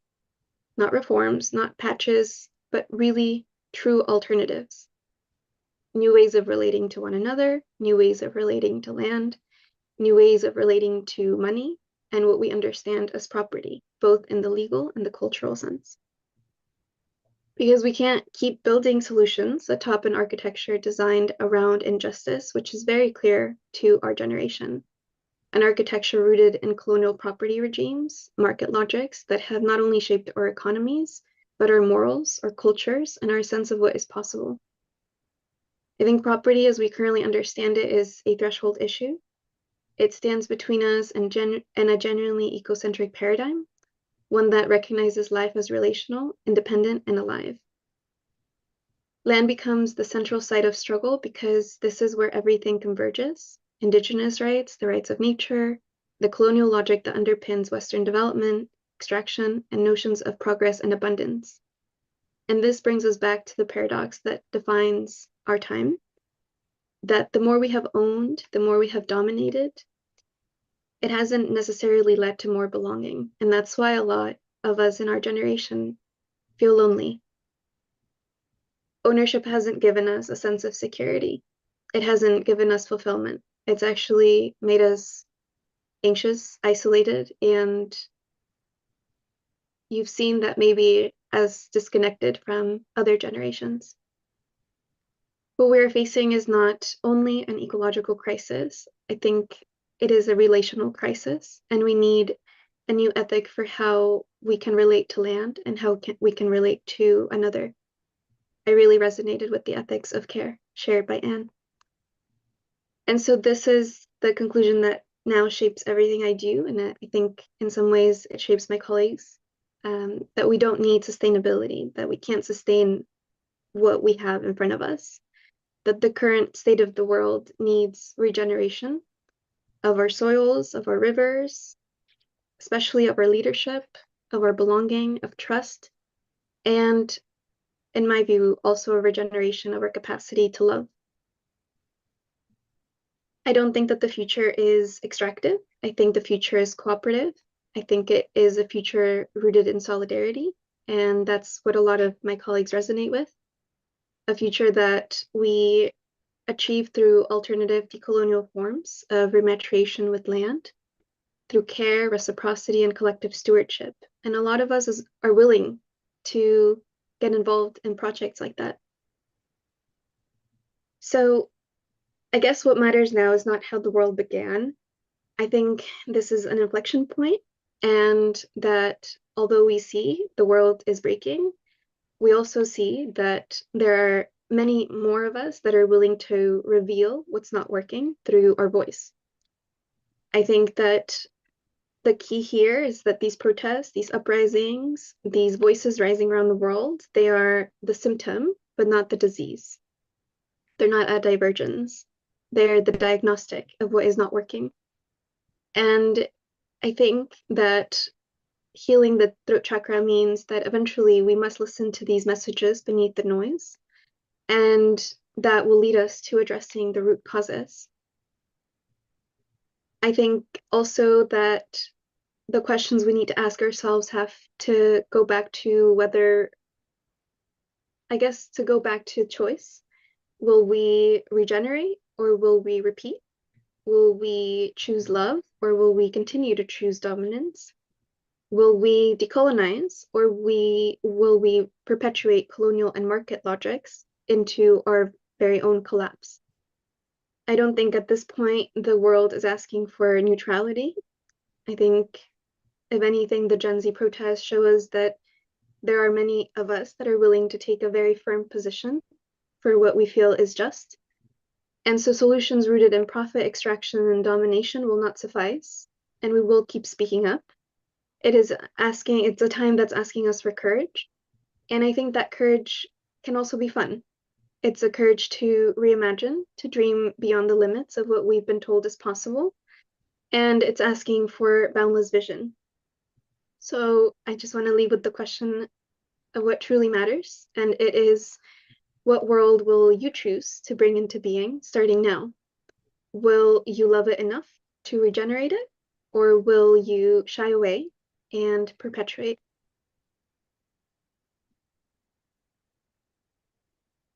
Thank you, Sulafa.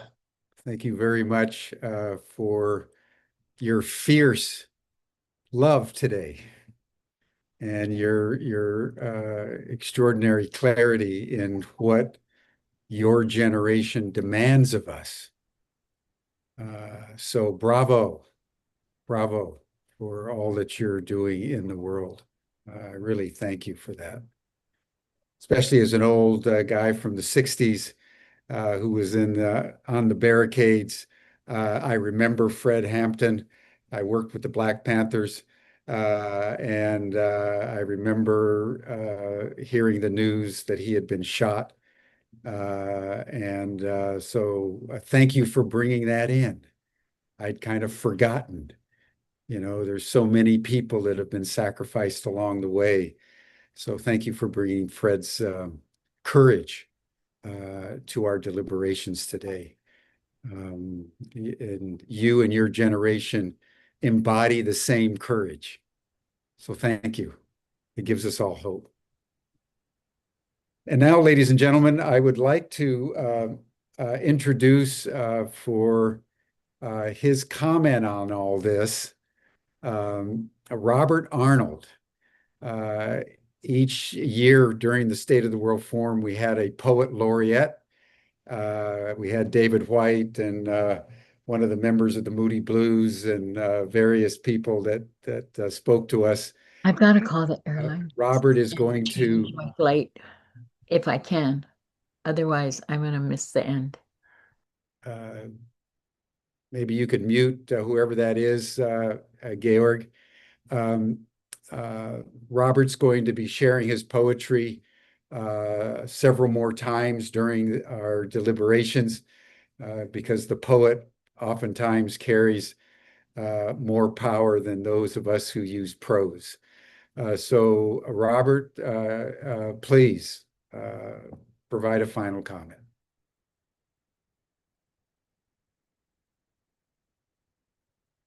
Oh, I'm sorry. Thank you very much. My name is Robert. I am a writer.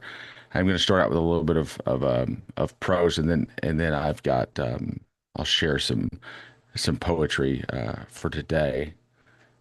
This is about our great disconnection. There is a story modern civilization tells itself, and it is a story of ascent.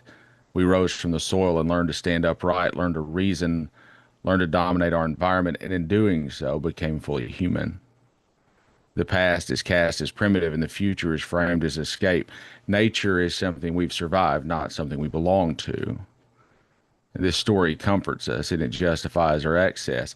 It frames destruction as collateral rather than consequence, but it is not true, or at least not complete, and what it leaves out has cost us dearly. For most of human existence, survival depended on intimacy. To live was to know the land, not abstractly, but bodily. Wind patterns mattered, soil mattered, water mattered. Migration followed seasons and not borders. Life was not divided into sacred and secular because everything carried weight. A successful hunt was not only sustenance, it was relationship. Death was not failure, it was transformation.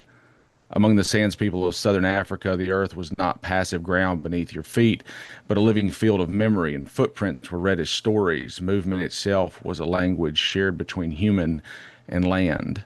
Among the Aboriginal Australians, the dreaming did not describe a distant mythic past, but an ongoing present, and the land itself was alive with ancestral presence, and to walk it carelessly was to wound history itself. These cultures were not naive, they were precise. Their spiritual frameworks were not escapism, they were ecological literacy encoded as meaning. And the break began when surplus appeared. Agriculture allowed storage, storage allowed accumulation, accumulation allowed hierarchy, and hierarchy demanded justification. And that justification produced cosmologies that elevated some above others, humans above animals, men above women, rulers above the ruled, and eventually the civilized above savages. Land then ceased to be our kin and became property. An empire formalized its rupture. Roman roads did not merely connect cities, they carved dominance into the earth. Forests fell not because they were needed, but because conquest demanded visibility and control. Rivers were redirected, mountains were mined, and life was reorganized around extraction rather than reciprocity. Religion, too, changed shape. Early animalistic and earth-centered spiritualities emphasized balance and cycles and humility. But as empire grew, so did the need for divine endorsement, and gods ascended into the sky. The earth was demoted, dominion replaced stewardship, and creation became something given rather than something shared. And not that this is an indictment of faith itself, but of how faith has been bent to serve power. The Enlightenment sharpened the separation further, and reason was elevated as defining human trait. Nature became mechanism. Descartes split mind from body, subject from object. The world became something to analyze, dissect, and master. This produced extraordinary advances, but it also introduced a fatal abstraction, that man stood outside the world looking in. And Jean-Jacques Rousseau sensed the danger in his natural man was a call not to abandon civilization, but a warning about what happens when social complexity outruns moral grounding. Civilization, he argued, did not automatically produce virtue. In fact, it often produced alienation and the condition where humans were surrounded by others and yet profoundly alone. And when Henry David Thoreau retreated to Walden Pond, it was not to escape responsibility. He went there to remember it. He stripped life down to the essentials, not because simplicity was purity, but because excess had become a form of forgetting. Walden Pond was an act of resistance against a society that had mistaken motion for meaning. And even still, the machinery accelerated. And industrialization completed that transformation. Work became divorced from outcome. Food became unrecognizable. Time became segmented. Human beings became units of labor. Nature became resource. Distance grew from soil and from consequence and from one another. Today, we live inside those abstractions. We eat food grown by people we never see on land we will never touch. We drink water from pipes whose sources we cannot name, and we experience seasons through the screens on our phones, and we mourn ecosystems through headlines. And the psychological toll of this disconnection is now impossible to ignore, because loneliness is not a personal failure, it's a structural outcome. Anxiety is not individual weakness, it is the nervous system reacting to a world that no longer feels coherent or safe. And depression is not simply chemical imbalance, it is grief without ritual. And many of our indigenous traditions understood grief as communal and ecological. Among the Haudenosaunee, decisions were made with the seventh generation in mind, not because of abstract ethics, but because the future was understood as alive and present. And to act without regard for what came next was not only irresponsible, it was immoral. Albert Camus described the modern condition as absurd, the human longing for meaning confronting a silent universe, but perhaps that universe was never silent. Perhaps we were simply stopped listening, and the absurdity may not lie in existence itself, but in our refusal to participate in it.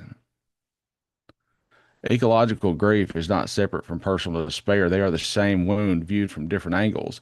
When forests burn, something ancient inside us recoils.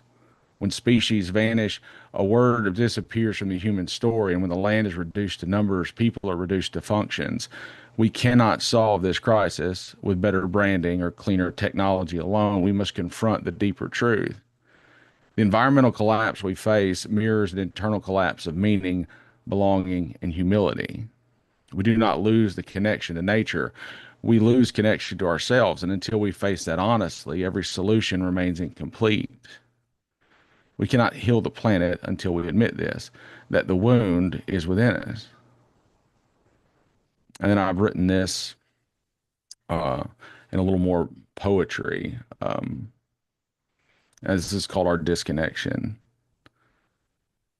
We did not fall from the world. We were not cast out. We walked away quietly with pockets full of clever little tools and mouths full of new names for old things. Once the earth knew us by our footprints, and once the river recognized our thirst, once the wind spoke our childhood names and we answered without fear. We said thank you before taking. We said forgive us before cutting. We said, may this be enough, and we meant it. Now we say this is mine and call it progress. So bless the hands that once knew how to listen, and bless the eyes that once read the sky like scripture. Bless the feet that understood the long memory of the dirt, and bless the breath that remembered it was borrowed. We've been taught the world was silent, that stone was dead, that trees were furniture waiting to happen, that water was a resource instead of a relative. So we've learned to conquer what once carried us.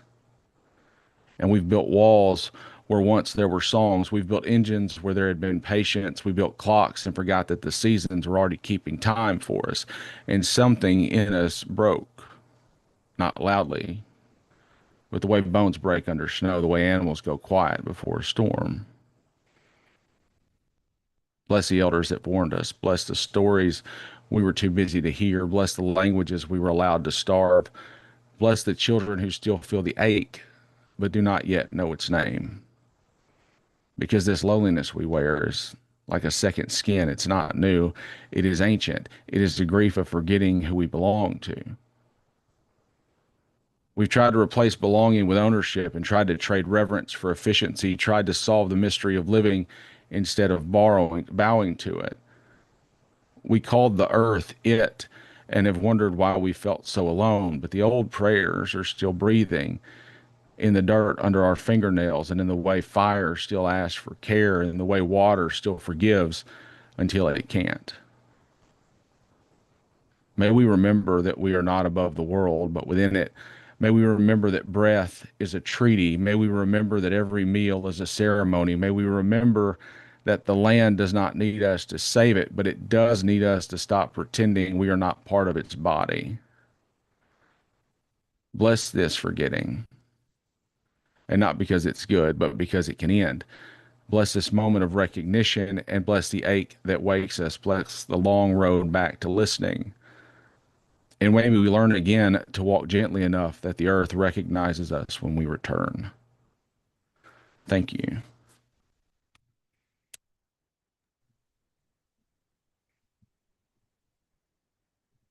Thank you, Robert. Powerful language, both in terms of your prose and your poetry. We look forward to hearing more. So thank you so much for everything you're doing to illuminate consciousness in our time. I appreciate it. Thank you very much. Like the Gen Zs, your poetry is a revolutionary act. Beautiful, beautiful, beautiful. We're now going to bring our opening session to a close. It's going to be in 3 parts. We're going to begin with a letter that we received today from the Oracle of Tibet on behalf of the Dalai Lama. And I want to thank all of those who participated in bringing this to pass. I want to specifically thank Jackie Miller and Lama Tenzin, who's in India and in Dharamsala as we speak, for everything that they did to enable us to have the blessings of the Oracle, who is, as you all know, a very close advisor to His Holiness himself. Also, as we close, I want to just thank a couple of people that are very important to note. I want to thank Michelle Sant-Sulpice and Mary Stanton.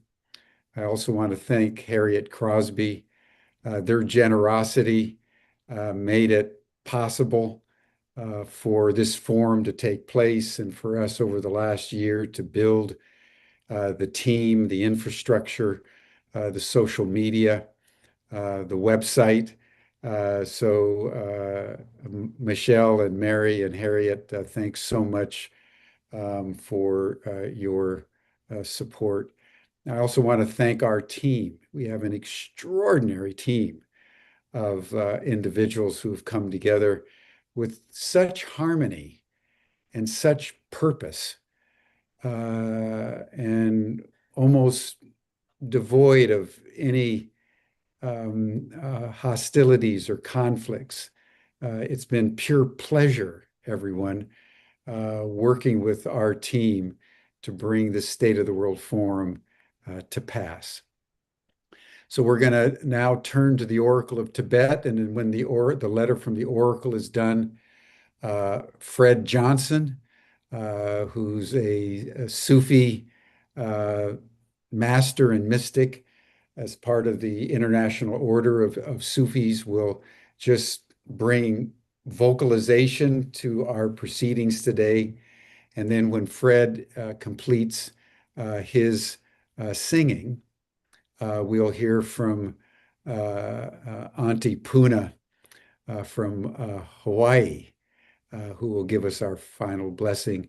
And then we'll see you all tomorrow at 11 a.m. Eastern Standard Time for our first of two plenaries for tomorrow. And then we will go from there. But thank you, everyone, for joining us. And now Tom Eddington is going to read the letter from the Oracle, followed by Fred and then Auntie Puna. Should better serve you. So please listen. Yeah, thank you, Jim.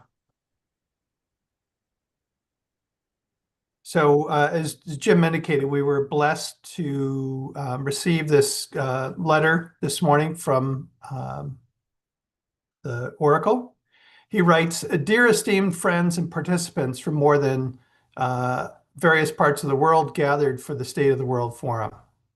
I wish to express my profound appreciation for the exceptional vision and unwavering dedication.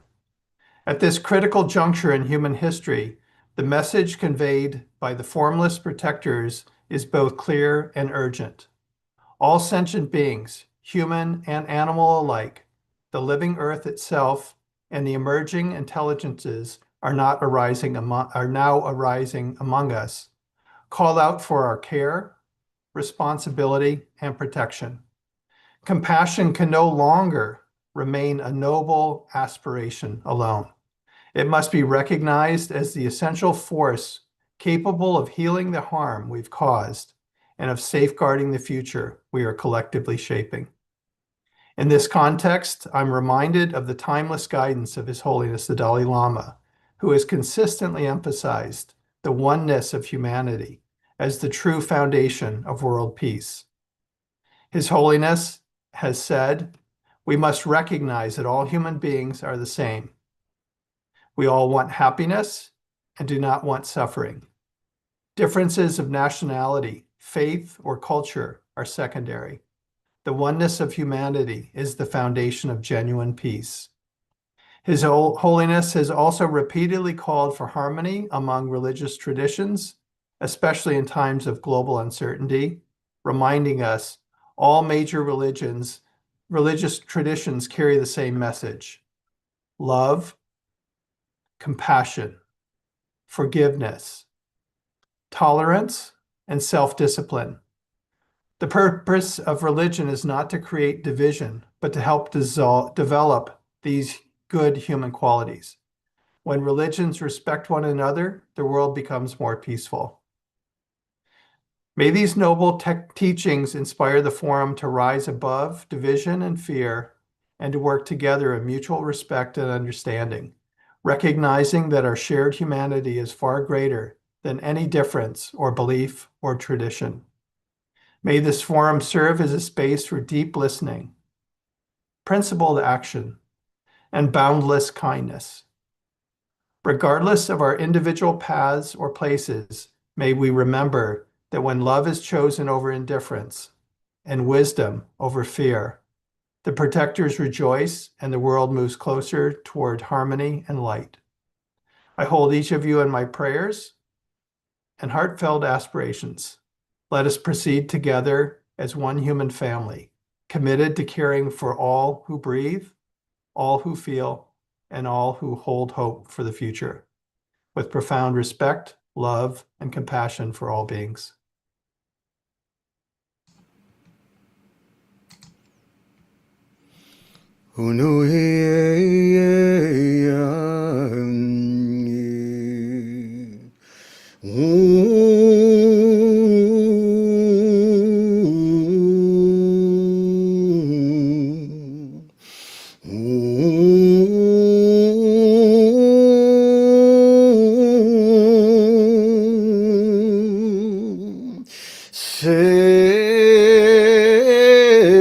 Sedet kuleain, sedet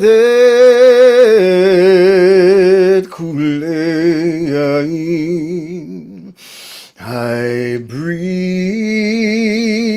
with you, brothers, sisters, we the children of creation. Thee who created all in this perfect moment now, as we gather, may we be reminded that we in every breath are connected to thee, to all of creation. In this perfect moment now, may we begin this journey of oneness, embracing all our relatives, all creation's relatives, breathing and knowing that this breath that we share, every breath a gift from Creator. Mother, forgive us for stumbling and forgetting that we in every breath are blessed by you. May we, as we gather now, breathe in and embrace the wisdom of the grandmothers, the wisdom of the elders, the wisdom in this contemporary place now, knowing that we can't know where we're going if we forget who we are and where we've been. May we, joined in this breath of being, from this moment forward, be committed to be and mirror into the world that which is for the greater good of all. With every breath, in every moment, from this moment now,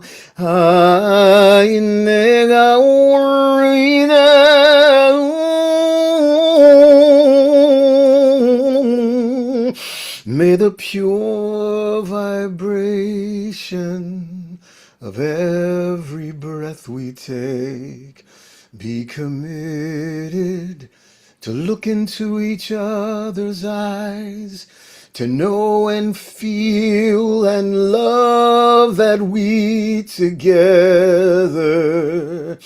journey, but by the grace of creation, our Creator, by all names known and realized, and we are united as one with every breath, in every moment. May this gathering be a beginning of a true journey together for the greater good of allness in the wisp and wonder of the gift of breath itself. So may we be as one all throughout the earth in this perfect moment. Now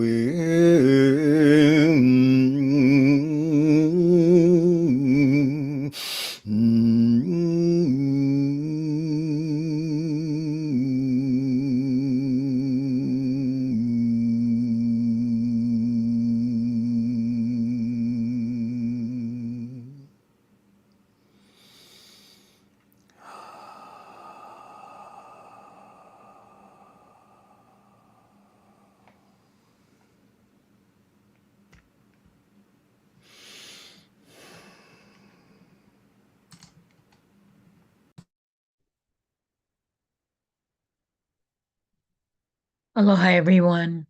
Blessings to all those that have joined in creating this blanket of peace for the world to enjoy. Prophecy and our kupuna have put into our hands through the different elders that have come before me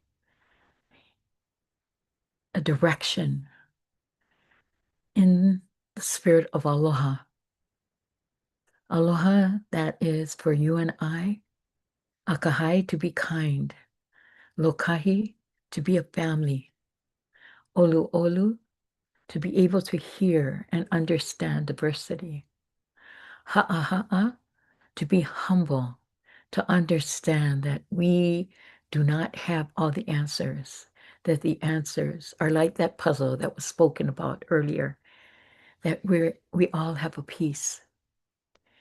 And the very last part that identifies us as individuals is ahonui, which is patience, to be able to care for the things that are so very important in the life that we lead as individuals.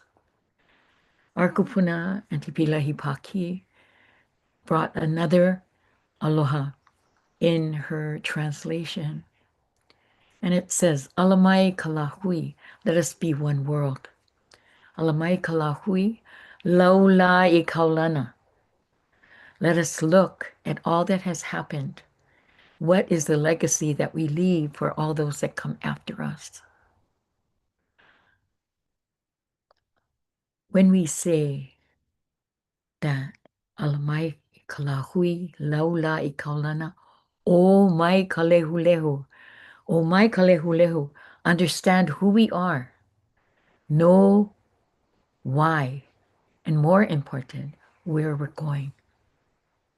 Like our kupuna, they set things up 7 generations in the past so that we would find it and be able to have a path going forward.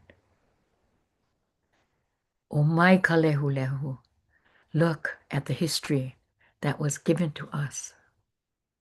Ha'aheo e na Hawaii, ha'aheo be the ha, which we all share.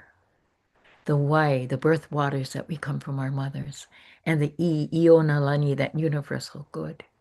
So when we speak about Hawaii, the breath and the waters of man who is kind, this is being Hawaiian. It is not the islands. It does not belong to the islands. It is the world in this ocean of time that we live. So I offer to you, please take this moment to breathe into your hands the breath, lift it up, share it with the world. In one breath, we are one aloha. Alamai kalahui laulai kaulana, O mai kalehu ha'aheo e nā Hawaii. Ano ai no me ke aloha. With love, we are the people of the heart. Aloha. Ahuiho.